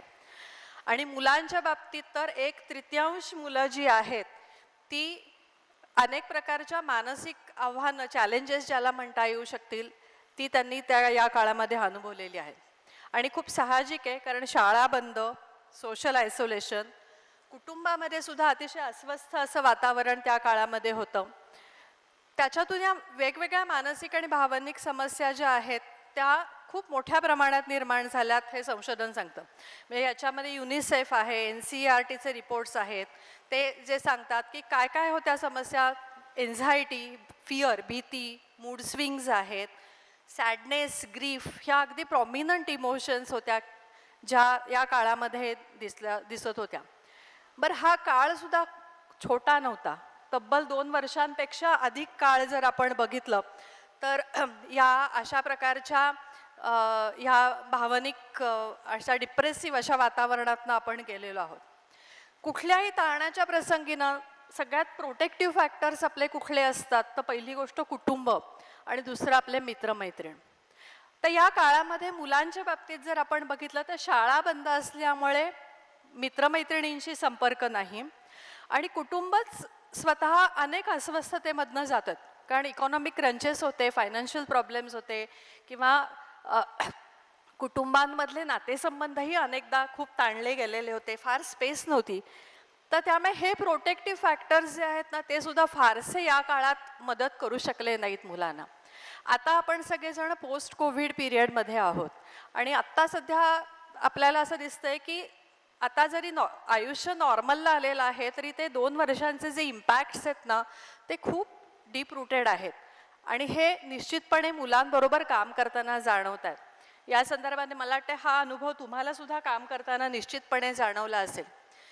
या संदर्भामध्ये रामभाऊ म्हाळगी प्रबोधिनी आणि national commission for protection of child right त्यांच्या वतीने आत्ता जानेवारी महिन्यामध्ये एक देशस्तरीय असं चर्चासत्र झालं, ज्याच्यामध्ये मुख्याध्यापक, शिक्षक, स्कूल काउन्सिलर्स असे सगळे जण जमले होते आणि त्यांच्याशी एक इंटरॅक्शन करण्याची संधी जी आहे ती मला मिळाली. त्याच्यामध्ये जे काही शिक्षकांनी सांगितलं की मुलांना अकॅडमिक प्रॉब्लेम्स हे खूप वाढलेले आहेत. मग त्याच्यामध्ये अभ्यासात मागे पडणं हा तर भाग आहेच, पण अटेन्शन स्पॅन खूप कमी झालेला आहे. ओव्हर यूज ऑफ गॅजेट्स याच्याबद्दल तर आपण सध्या सगळेजणच बोलतो आहोत. पेरेंट्ससाठी ते खूप मोठं चॅलेंज आहे. हायपर ॲक्टिव्हिटी आहे ती वाढलेली आहे. हे शाळेच्या विषय आहेत किंवा इवन सोशल इंटरॅक्शन्समध्ये सुद्धा जे आहेत की पियर इंटरॅक्शनमध्ये सुद्धा मुलं जी आहेत ती एकमेकांबरोबर जुळवून घेणं आहे ते कमी झालं आहे. एकटं राहणं आहे, सोशल एन्झायटी यासारखे बरेच प्रश्न जे आहेत ते इव्हन आता पोस्ट कोविड एरामध्ये सुद्धा आपल्याला दिसत आहेत. हे सगळं मी कशासाठी सांगतेय तर या सगळ्या पार्श्वभूमीवर आपल्याला अस्मीचं काम जे आहे ते किती मोठं आहे आणि महत्त्वाचं आहे हे मला याच्यामध्ये अधोरेखित मुख्यतः करायचं आहे. आस्मीचं काम हे काहीतरी समस्या आहे, कारण आजकाल बहुतेक शाळांमध्ये काउन्सिलर्स असतात आणि ते काउन्सिलर्स मग ह्या मुलाला काहीतरी प्रॉब्लेम मग त्याला पाठवतात तिथे आणि मग तो काउन्सिलर 1 to 1 असं काहीतरी काम करतो त्यांच्याबरोबर. ते गरजेचं आहेच हे काम, त्याच्याबद्दल प्रश्नच नाही. पण त्याच्याच जोडीने दुसरा जो भाग आहे की prevention is better than cure असं जेव्हा आपण म्हणतो, तेव्हा प्रिव्हेंटिव्ह लाईनवरती मानसिक आरोग्याच्या संदर्भामध्ये, भावनिक विकासाच्या संदर्भामध्ये काम करणं हा जो भाग आहे हा तितकाच महत्त्वाचा आहे. आणि त्या संदर्भामध्ये प्रोजेक्ट अस्मी जे काम करते ते खूप उल्लेखनीय ही निश्चितपणे गोष्ट आहे. आणि आपल्याला एक बघा तुम्ही की त्याच्यामध्ये कुठेही त्यांनी मानसिक आरोग्य हा शब्द वापरला नाही, तर मानसिक विकास हा वापरलेला आहे. त्यामुळे हे जे आहे की मुलांच्या मानसिक सक्षम बनवणं, त्यांना स्ट्रेंथ वाढवणं, या दिशेने हे जे काम चाललं हे अतिशय उत्तम काम आहे. आणि ह्या कामाचा विस्तार जो आहे हा असाच खूप मोठ्या प्रमाणात नक्कीच होऊ देत अशी माझी सदिच्छा आहे. त्याच्यामध्ये अजून एक प्रोजेक्ट अस्मीचं जे वैशिष्ट्य मला वाटतं की त्यांचं काम हे डिप्राईव्ड अशा गटांमध्ये, की ज्या शाळांमध्ये ना आज काउन्सिलर नाही आहेत आणि असं मेंटल हेल्थ वगैरे अशासारखे सॉफिस्टिकेटेड शब्द तिथे वापरले जात नाही आहेत, तर तिथे हे काम होतं आहे. हे सगळ्यात खूप महत्त्वाची बाब आहे असं मला वाटतं. आणि हा रीच एवढा जो आहे तो खरोखरी उल्लेखनीय आहे. आणि तिसरी जी महत्त्वाची बाब जी आता सगळ्यांच्या म्हणजे जे काही बोलके अनुभव होते की मुलांना त्याचा फायदा हा निश्चित होतोच आहे, त्याच्याबद्दल प्रश्नच नाही. म्हणजे मला असं एक जाणवते की शाळेतलं वातावरण जे आहे ना ते एक हेल्दी होण्यासाठी, मानसिकदृष्ट्या हेल्दी होण्यासाठी यासारख्या प्रकल्प जो आहे तो नक्कीच काम करतो आहे. पण त्याच्या जोडीने ना ज्या प्रकारचं नेटवर्क यांनी उभं केलं आहे ते फार महत्त्वाचं आहे. जर आपण आत्ता जर नंबर ऑफ स्कूल्स आणि विद्यार्थी जर बघितले तर मुलांच्या मानसिक आरोग्यासाठी काम करायला तेवढे मानसशास्त्रज्ञ नाही आहेत आपल्याकडे, ही महत्त्वाची बाब आहे. त्यामुळे हा जो भाग आहे की त्याच्यामध्ये ज्यांना कुणाला मुलांच्या क्षेत्रात काम करण्याची इच्छा आहे अशा लोकांना ट्रेनिंग देऊन त्यांना डेव्हलप करून हे जे तुम्ही करतात हे मॉडेल जे आहे ते फार उत्तम मॉडेल आहे. म्हणजे ह्याचं रिप्लिकेशन हे होणं गरजेचं आहे. त्याच्यामध्ये इव्हन आता त्यांनी सांगितलं तसं की काही होममेकर्स आहेत, काही सायकोलॉजी प्रोफेशनल्स आहेत आणि त्याचबरोबर विद्यार्थी पण आहेत की विद्यार्थ्यांच्या बाबतीत सुद्धा की हे मला वाटतं विन विन सिच्युएशन आहे की आपणही समाजाला देतो आहे आणि त्याच्यातून आपली सुद्धा स्वतःची डेव्हलपमेंट जी आहे ती होती आहे.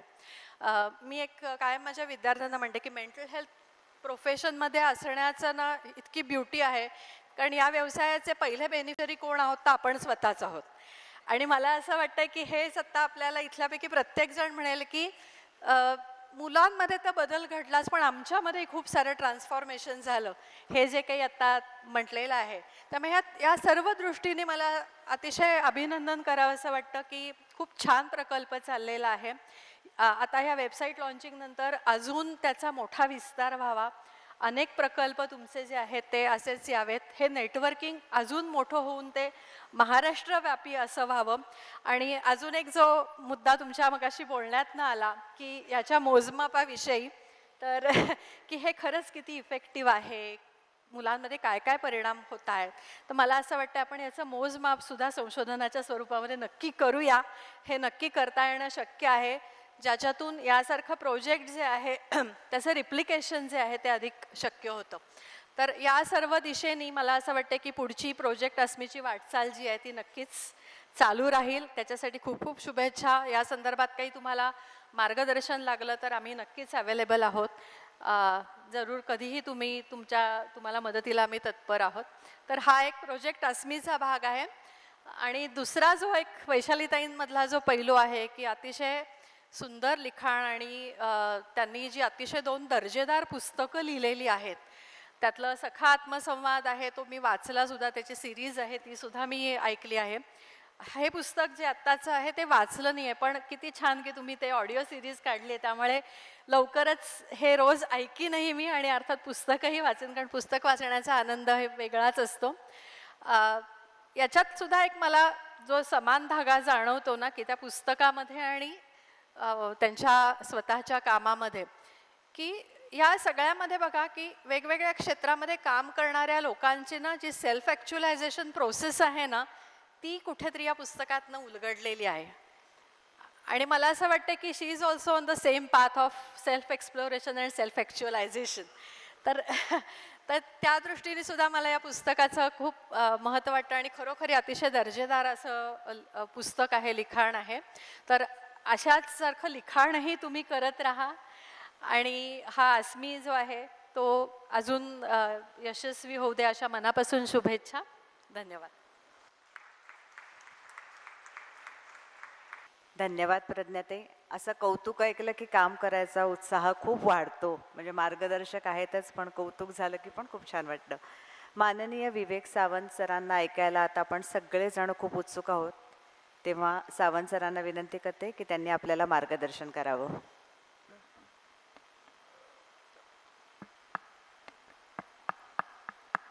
माझा आवाज येतोय का सगळ्यांना? का थोडं जवळ येऊन बोलू? बरं बरं, ठीक आहे. पण तुम्हाला खूप जास्त असा गोंगाट नाही ना वाटत आहे? हां, ओके. संस्कृतात एक वचन आहे की यादृशी भावना कुर्यात सिद्धिर्भवती तादृशी. यादृशी विचारो कुर्यात सिद्धिर्भवती तादृशी असं म्हटलेलं नाही आहे कवीने. त्याच्यामुळे वैशालीताईंच्या मनामध्ये एक भावना उत्पन्न झाली आणि त्याच्यातून त्यांच्या सिद्धीचा मार्ग सुकर झाला. त्याच्यामुळे मी इथे येऊन काय शिकलो तर एखादं कार्य हे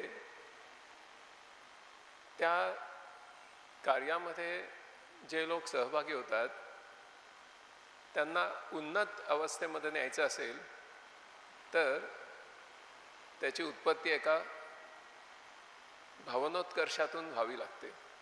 नुसती विचारोत्कर्षातून होऊन चालत नाही. आणि म्हणून मला प्रथमतः वैशालीताई तुमचं खूप मनापासून अभिनंदन करायचं आहे की एक मनामध्ये उर्मी आली, एक भावना आली आणि त्या भावनेला प्रतिसाद दिला. फार विचार करण्यामध्ये वेळ नाही घालवला. मग नंतर त्याला ज्ञानाची, विचारांची नंतर जोड दिली. ही खूप सुंदर सुरुवात झाली. मला त्यांनी आजच्या या सुंदर सोहळ्यामध्ये आमंत्रित केलं, याच्याबद्दल कृतज्ञता व्यक्त करतो. त्याचबरोबर आज त्यांच्यामुळे एकापेक्षा एक अप्रतिम असे अनुभव कथनाचे मला त्याचाही लाभ मिळाला.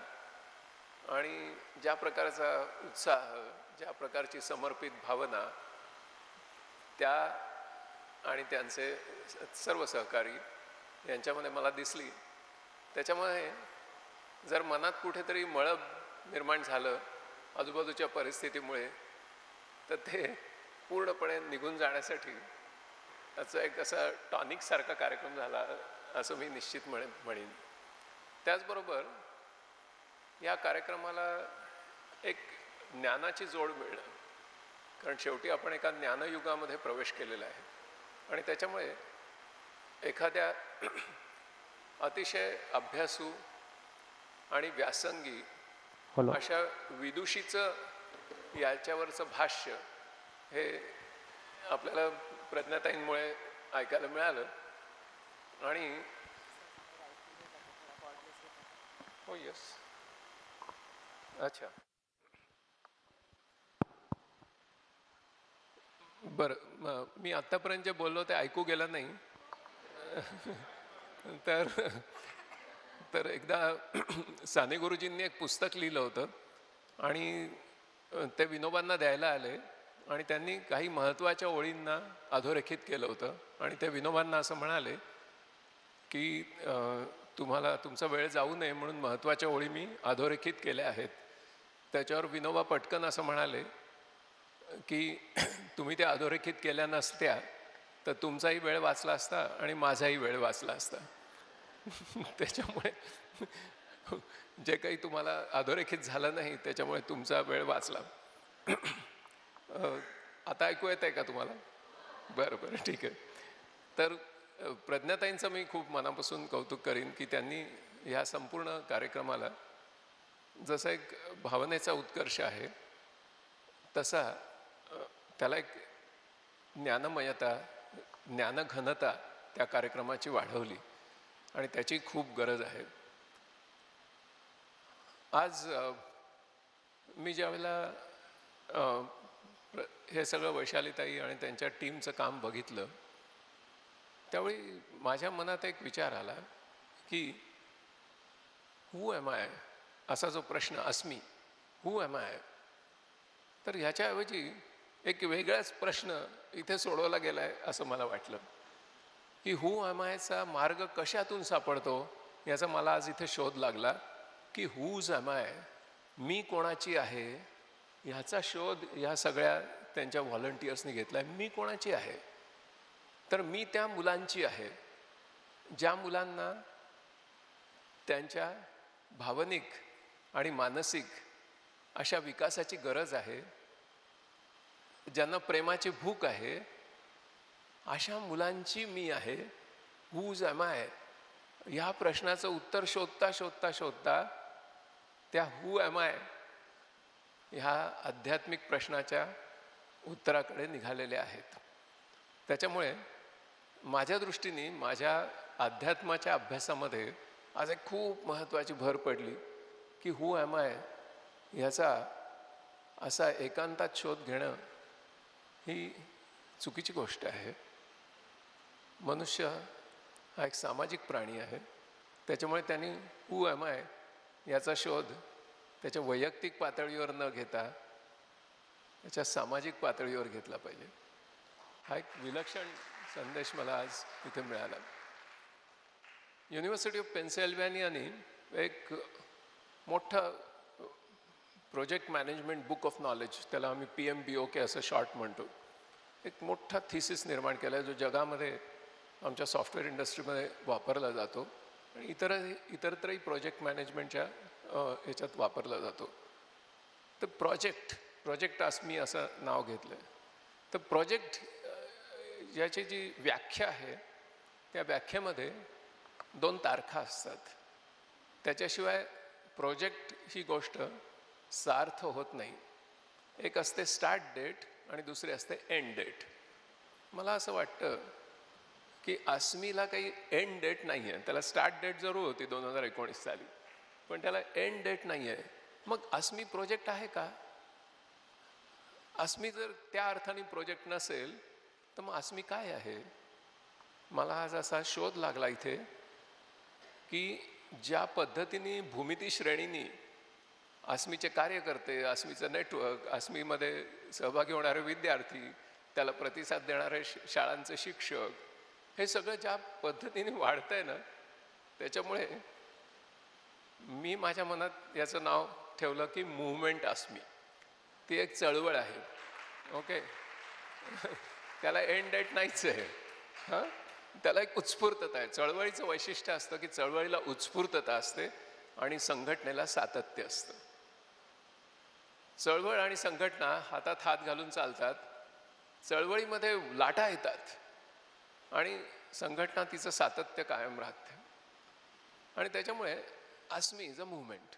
ओके, आणि त्याच्यामध्ये काय होतं की उत्साही कार्यकर्ते त्या मूव्हमेंटमध्ये झोकून देतात आणि मग ती एक मूव्हमेंट मोठी करतात. हे असा एक उत्साह मला इथे दिसतो. आणि प्रभू रामचंद्रांचं वर्णन केलं आहे की त्यांचं सर्वात महत्त्वाचं वैशिष्ट्य काय, रामायणामध्ये त्याची चर्चा आहे. One and only one quality, उत्साह. उत्साहाचा महामेरू. ज्यावेळी ते शेवटी समोर प्रचंड मोठा हिंदी महासागर दिसतोय, सीता पलीकडे आहे आणि इकडे ते उभे आहेत, अशावेळी प्रभू रामचंद्रांनी सीतेला असा SMS किंवा WhatsApp संदेश पाठवलेला नाही आहे की तुझं माझ्यावर प्रेम आहे, माझंही तुझ्यावर आहे, तुला हे सगळं माहिती आहे, मलाही माहिती आहे, पण काय करणार, मध्ये हा असा हिंदी महासागर आडवा आला आहे, त्याच्यामुळे आय एम रिअली हेल्पलेस, असा WhatsApp मेसेज पाठवलेला नाही. I shall overcome. मी वानरांची सुद्धा मदत घेईन आणि या सेतूवर, या सागरावर सेतू बांधून मी तिकडे येईन, रावणाचा पराभव करीन आणि तुझी सुटका करीन. हा जो उत्साह आहे ना, भारतीय संस्कृतीचा शेवटी जगाला जी देणगी आहे ना, ती उत्साहही आहे. आणि आजचा कार्यक्रम जो आहे ना, त्याच्यानी अगदी असा निरुत्साही वगैरे असं, म्हणजे पुलं ज्याला विरजणपटू असा शब्द वापरायचे ना, तसा माणूस जर इथे येऊन बसला असता ना, तरी तो उत्साहित होऊन गेला असता असं मला वाटतं. आणि ही खरी याचं जे इंधन आहे ना, ते हे आहे. आणि त्याचबरोबर ज्याचा प्रज्ञाताईंनी उल्लेख केला आणि मला खरंच खूप ते महत्त्वाचं वाटतं, ते असं आहे की आपल्या समाजामध्ये जे वंचित घटक आहेत, मध्यम वर्ग जोपर्यंत वंचित घटकांमध्ये जाऊन काम करणार नाही, तोपर्यंत हा देश एक विकसित भारत होणार नाही. जोपर्यंत आपण तिथे जात नाही आणि त्यांना पुढे आणत नाही. पुण्याची PMT कधी छान होती, तर ज्यावेळी मध्यम वर्ग PMTनी प्रवास करत होता. ओके, डॉक्टर मशेलकर हे एका महानगरपालिकेच्या शाळेत शिकले आणि जागतिक कीर्तीचे शास्त्रज्ञ झाले. याचं कारण त्या काळात मध्यम वर्गातली मुलं महानगरपालिकेच्या शाळेत जात होती. आज मध्यम वर्गाचं हे कर्तव्य आहे की वंचित घटकाला जवळ करायचं. जे का रंजले गांजले त्यासी म्हणे जो आपले, तर ती जी गोष्ट आहे ना, आणि तर त्याच्यामुळे एक ही जी एक समाजाप्रती समर्पित होण्याची भावना आहे. कारण कुठलाही बाह्य संवेदनाला मानवी मनामध्ये विलक्षण निरनिराळे प्रतिसाद निर्माण होतात. प्रतिसादांची रेलचेल असते आपल्या मनामध्ये, पण त्याच्यातला कुठला प्रतिसाद मी निवडू, या प्रतिसादाच्या निवडीचं स्वातंत्र्य असलेला प्राणी म्हणजे माणूस. आणि त्यावेळेला बाह्य संवेदना मला दिसते की ही शाळांमध्ये मुलं आहेत, वंचित घटकातली आहेत आणि ह्यांची गरज आहे. अशा वेळी सरकारने काय केलं आहे, ह्या शाळा सुधारायला पाहिजे, याला निधी द्यायला पाहिजे, शिक्षकांना वगैरे वगैरे वगैरे. याच्यात काहीही न पडता मी तिथे जाणार, उडी घेणार आणि माझ्या परीने जे जे शक्य आहे ते मी करून दाखवणार. ही जी गोष्ट आहे ना, ही खरोखर कौतुकास्पद आहे. म्हणजे मला खूप तुमचं कौतुक करायचं आहे. स्टीफन कोव्हेनी त्यांच्या जे 7 habits of highly effective people हे जे अप्रतिम पुस्तक लिहिलं, जे खरं म्हणजे आध्यात्मिक पुस्तक आहे. त्याला चुकून आपण मॅनेजमेंट वगैरेचं पुस्तक म्हटलं आहे, खरं तो आध्यात्मिक ग्रंथ आहे. त्याच्यामध्ये कोवे जे वर्णन करतो ना, ते मी आत्तापर्यंत पुस्तकात वाचलं होतं. मला आज ते नीट समजलं. पुस्तकात असं दिलं आहे की काही लोक चिंतांच्या वर्तुळात जगतात आणि काही लोक प्रभावाच्या वर्तुळात जगतात. Circle of concerns and circle of influence. जे लोक चिंतांच्या वर्तुळात जगतात, ती वर्तुळं अजून अजून त्यांना चिंताग्रस्त करत जातात. जे लोक मी काय करू शकीन, मी काहीतरी कृती काय करू शकीन, त्या प्रभावाच्या वर्तुळात जगतात. त्यांचं प्रभावाचं वर्तुळ मोठं मोठं मोठं होत जातं आणि ते चिंतांच्या वर्तुळाला खाऊन टाकतं. आणि असं प्रभावाच्या वर्तुळात जगणं, याचं मूर्तिमंत उदाहरण आज आपल्यासमोर बसलेलं आहे. ही गोष्ट किती, लहान मुलांबरोबर काम करणं ही गोष्ट किती अवघड असते हे पालकांना नाही समजणार. कारण पालकांचा अनुभव एका किंवा 2 मुलांचा असतो. पालकांना नाही समजणार. हे फक्त असं काम करणाऱ्या कार्यकर्त्यांनाच समजू शकतं, शिक्षकांनाच समजू शकतं. मी ज्यावेळेस सीडॅकमध्ये होतो तेव्हा मी एक ॲक्टिव्हिटी सुरू केली आणि ती आज तागायत मी MKCLमध्ये आल्यानंतर इतकी वर्ष, म्हणजे जवळजवळ 30 वर्ष मी ती ॲक्टिव्हिटी करतो. काय ती ॲक्टिव्हिटी? या मुलांची जी भावनिक गरज आहे, तर आमच्या या संस्थेमध्ये काम करणारे जे लोक आहेत, त्यांच्या मुलांना मे महिन्याच्या सुट्टीत ते घरी असतात. त्यांच्या आयांना वडिलांना नोकऱ्या करायच्या असतात आणि त्या काळात शाळा बंद होते. ही मुलं जवळजवळ तुरुंगात जातात. मी 35 वर्षापूर्वी डॉक्टर भटकरांकडे गेलो, ते माझे गुरु, आणि म्हटलं सर मला एक ॲक्टिव्हिटी करायची परवानगी द्या.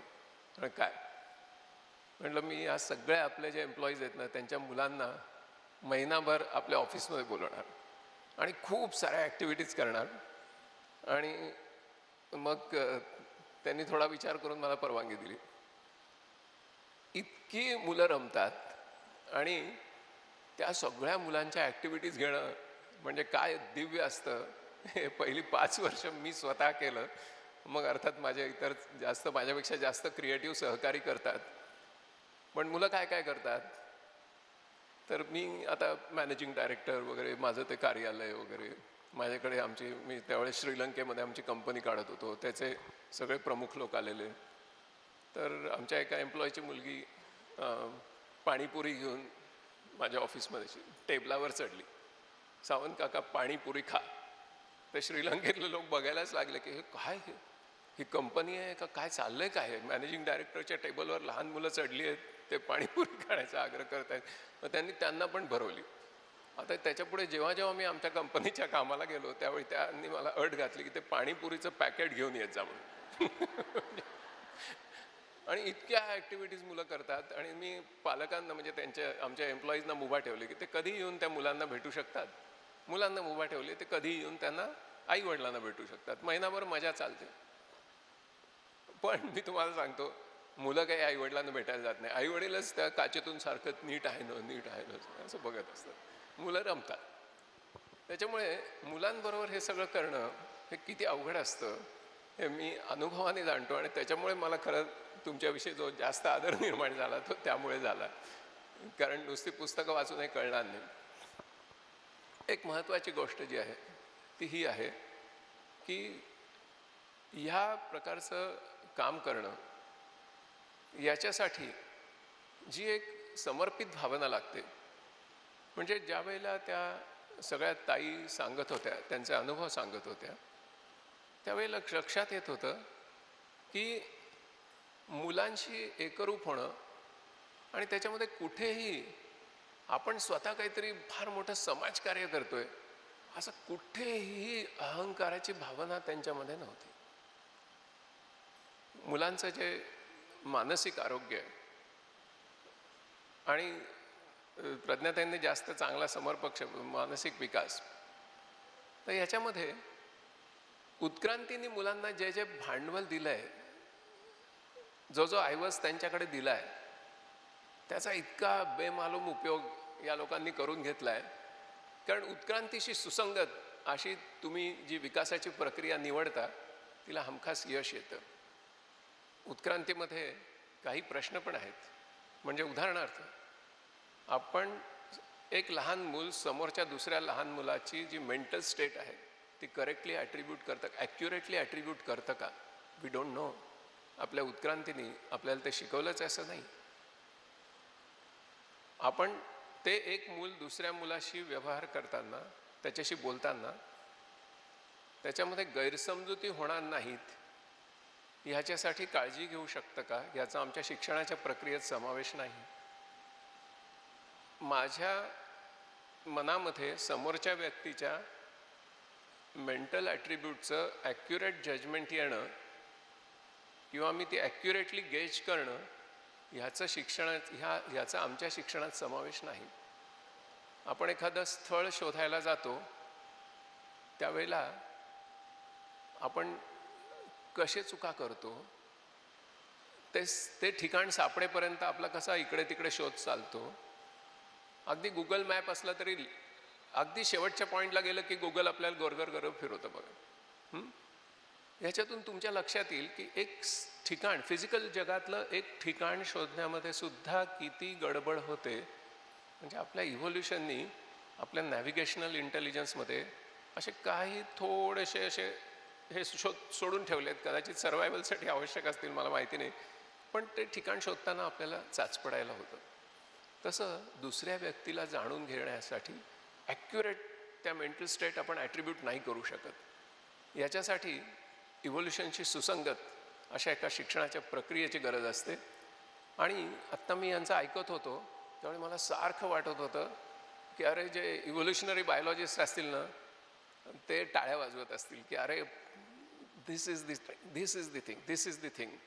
म्हणजे इतकी ती करेक्ट प्रक्रिया आहे आणि त्याच्यामुळे त्याला यश आहे. नाहीतर यश अशक्य होतं. त्याच्यामुळे मानवी भावभावना समजून घेणं आणि त्याच्याशी सुसंगत अशा पद्धतीची विकासाची प्रक्रिया आखणं आणि ती उत्क्रांतीशी सुसंगत ठेवणं हे खूप कठीण आहे. आपल्या शिक्षणामध्ये याचाच सगळा गोंधळ उडाला आहे. ह्या उत्क्रांतीने काय दिलं आहे, तर एक सर्वात महत्त्वाची गोष्ट प्रत्येक मुलाला दिली आहे, ती म्हणजे एक सहानुभूतीचं पॅकेज दिलं आहे. दुसऱ्या मुलाला ज्यावेळेला स्ट्रेस येतो त्यावेळी मलाही स्ट्रेस येतो आणि मला तो त्याचा स्ट्रेस काढून टाकायची एक इच्छा निर्माण होते. ही उत्क्रांतीने दिलेली गोष्ट आहे, केवढी महत्त्वाची गोष्ट आहे. दुसरी गोष्ट म्हणजे उत्क्रांतीने दिली आहे ती म्हणजे पेडॅगॉगी. एक मूल दुसऱ्या मुलाला भरपूर काही शिकवतं, ते दुसऱ्या मुलाकडून शिकतं आणि ते दुसरं मूल नंतर ह्याला काहीतरी शिकवतं. फारच कमालीची गोष्ट आहे. आणि तिसरी गोष्ट, ज्या परस्पर क्रिया होतात त्याच्यामध्ये इव्होल्युशनने आपल्याला दिलेली देणगी म्हणजे त्याला काहीतरी व्हॅल्यू अटॅच करणं. ज्यावेळी एक मूल दुसऱ्या मुलाला मिठी मारतं किंवा ताई प्रेम करतात त्यावेळेला त्याला एक पॉझिटिव्ह व्हॅल्यू ॲट्रिब्यूट करणं, आणि एक मूल दुसऱ्या मुलाला गुद्धा मारतं त्यावेळी त्याला निगेटिव्ह व्हॅल्यू ॲट्रिब्यूट करणं. हे आपोआप होतं बघा. आणि ह्या सगळ्याच्या शिदोरीचा उपयोग करून हे लोक काम करतात. विलक्षण आहे. मला आज अशा खूप गोष्टी सांगता येतील पण वेळेची मर्यादा आहे आणि त्याच्यामुळे मी थोडासा संक्षेप करतो आणि माझ्या या बोलण्याच्या समारोपाकडे जातो. माणसाला 3 मेंदू आहेत. एक सरपट मेंदू, सरपटणाऱ्या सगळ्याच प्राण्यांना आहे. त्याच्यामधून आपलं अन्नपचन, रक्ताभिसरण आणि श्वसन, पुनरुत्पादन, मलमूत्र विसर्जन या सगळ्या गोष्टी घडत असतात.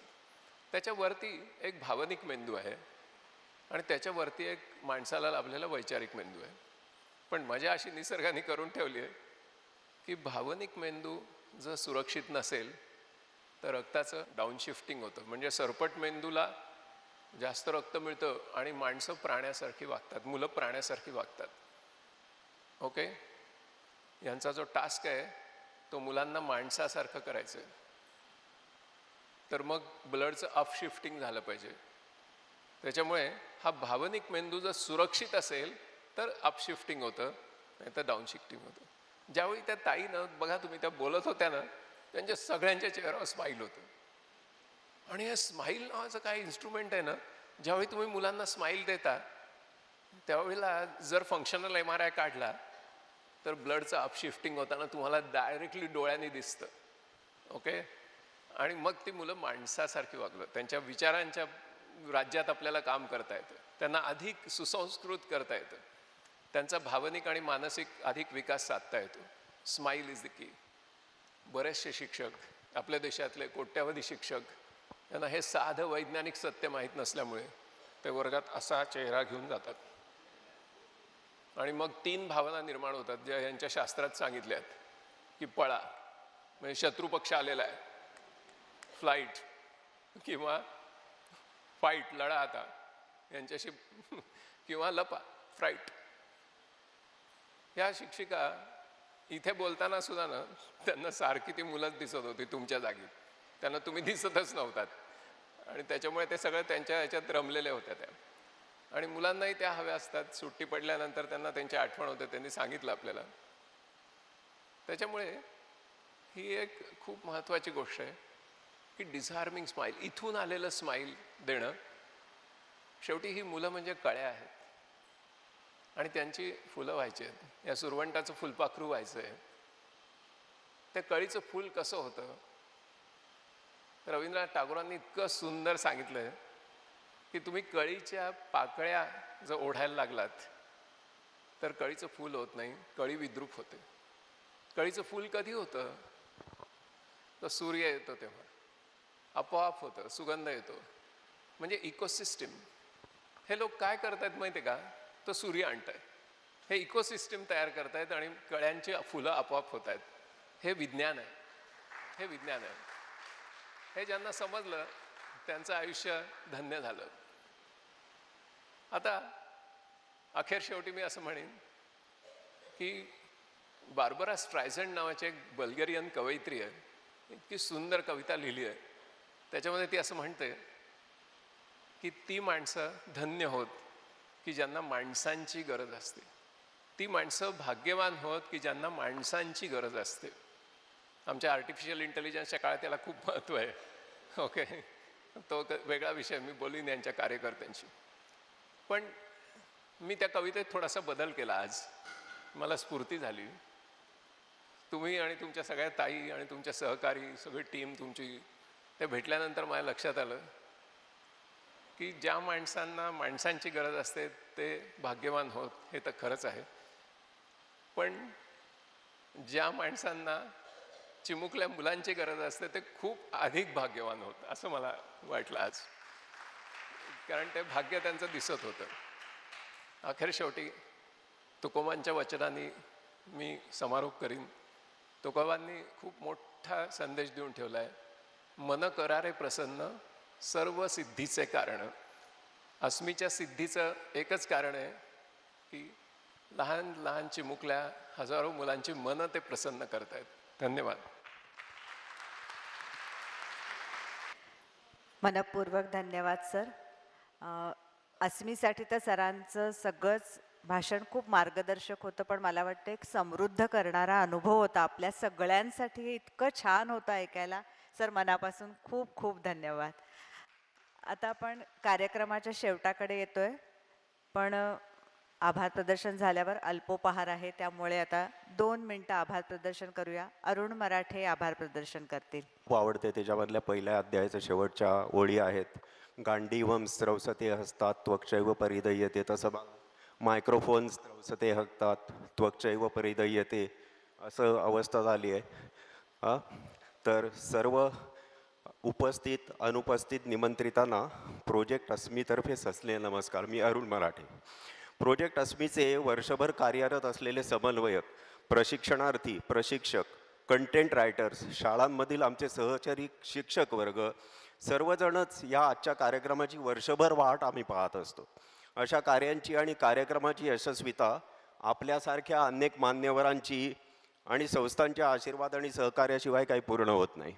अशा संस्थांच्या कार्याची खडतर वाट, परंतु त्याबरोबरच मिळणारे तेवढेच अवर्णनीय समाधान, आनंद प्रोजेक्ट अस्मी समान उद्दिष्टे असलेल्या संस्था आणि व्यक्तीच जास्त जाणू शकतात. अशाच सहविचारी संस्था आणि व्यक्तींनी आमच्या या आजच्या कार्यक्रमाला आशीर्वाद दिले आहेत.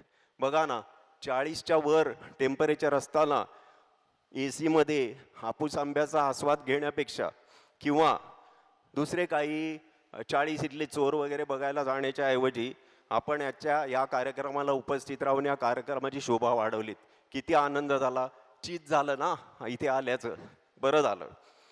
कार्यक्रमासाठी प्रमुख अतिथी म्हणून सन्माननीय श्री विवेकजी सावंत, जे महाराष्ट्र नॉलेज कॉर्पोरेशन म्हणजे MKCLचे चीफ मेंटॉर आहेत, त्यांचे आभार. त्याबरोबर सन्माननीय प्राध्यापक डॉक्टर प्रज्ञा कुलकर्णी, मानसशास्त्र विभाग, सर परशुराम भाऊ महाविद्यालय, दोघेही आमच्या विनंतीला मान देऊन उपस्थित राहिलात, त्याबद्दल आपले आभार. ज्यांनी अस्मीसाठी काही वर्षापूर्वी अतिशय सुंदर अशी प्रार्थना रचून दिली, त्या विनीता तेलंगसुद्धा सांगलीहून खास इथे येऊन उपस्थित राहिलेले आहेत, त्यांचे आभार. अस्मी ऑडिओ बुक्सच्या लेखांचे अभिवाचन झंकार स्टुडिओ आणि ज्यांच्या आवाजात केले आहेत ते श्री स्वामी स्वरूप स्वानंद हेही उपस्थित आहेत. श्री मोहन शेटे, डॉक्टर गिरीश रांगणेकर, चेतन जोशी, तन्मय कानेटकर आणि इतर लेखांचे अभिवाचक, त्यांचे सुद्धा आभार. BMCC संस्थेने हे मोठे प्रशस्त ऐतिहासिक महत्त्वाचे कार्यालय, सभागृह आणि त्यातील अत्याधुनिक स्क्रीन आम्हाला तंत्रज्ञानासोबत उपस्थित करून दिला. त्यांच्या सहकार्यांचे आणि त्या सर्वांचे मनपूर्वक आभार. प्रोजेक्ट अस्मीशी संलग्न शाळा, महाविद्यालय, इंटर्न्स, प्रोजेक्ट अस्मी समन्वयक सगळ्यांचे आभार मानतो. या कार्यक्रमाचे व्यावसायिक, स्थिर आणि चलचित्रण करणारे राहुलदादा पायगुडे, त्यांचे आभार मानतो. ध्वनिक्षेपण यंत्रणा, मंच व्यवस्था पुरवणारे मुक्तश्री मंगल केंद्राचे श्री गणेशदादा शिंदे यांचेही आभार. आणि उल्लेख जरूर केला पाहिजे ते म्हणजे प्रोजेक्ट अस्मीला जाणून घेण्यासाठी आपण सर्व उपस्थित राहिलात ते सुहृद. आता शेवटी मात्र अन्नम ब्रह्मास्मी अशी आठवण होते आहे.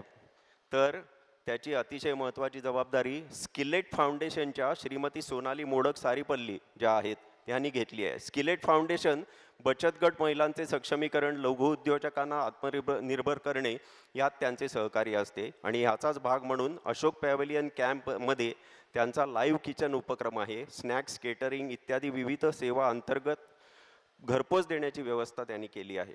यांची माहितीपत्रके आपण जरूर घ्या. आणि एक अतिशय महत्त्वाचा उल्लेख म्हणजे प्रोजेक्ट अस्मीची उद्दिष्टे आणि निस्वार्थी कार्यपद्धती लक्षात घेऊन या सर्व संस्थांनी त्यांची सेवा आम्हाला सवलतीच्या दरात उपलब्ध करून दिली आहे. त्याशिवाय अशा कार्यक्रमाचे नियोजन आर्थिक गणे जमणे अशक्य असते, हे आपल्याला माहीत असेलच. कोणाच्या सहभागाचा उल्लेख करायचे राहून गेलेच असेल तर ते केवळ अनवधानानेच आहे याची खात्री असू दे आणि त्याबद्दल आधीच दिलगिरी व्यक्त करतो. अस्मीचे कार्य बौद्धिक आणि अनुभवसंपन्न अशी वक्तव्य ऐकल्यावर आता मात्र आपण सर्वांना आग्रहाची विनंती आहे, ज्याचा आपण वाट पण पाहत आहोत. अल्पोपहाराचा नक्कीच आस्वाद घ्यावा.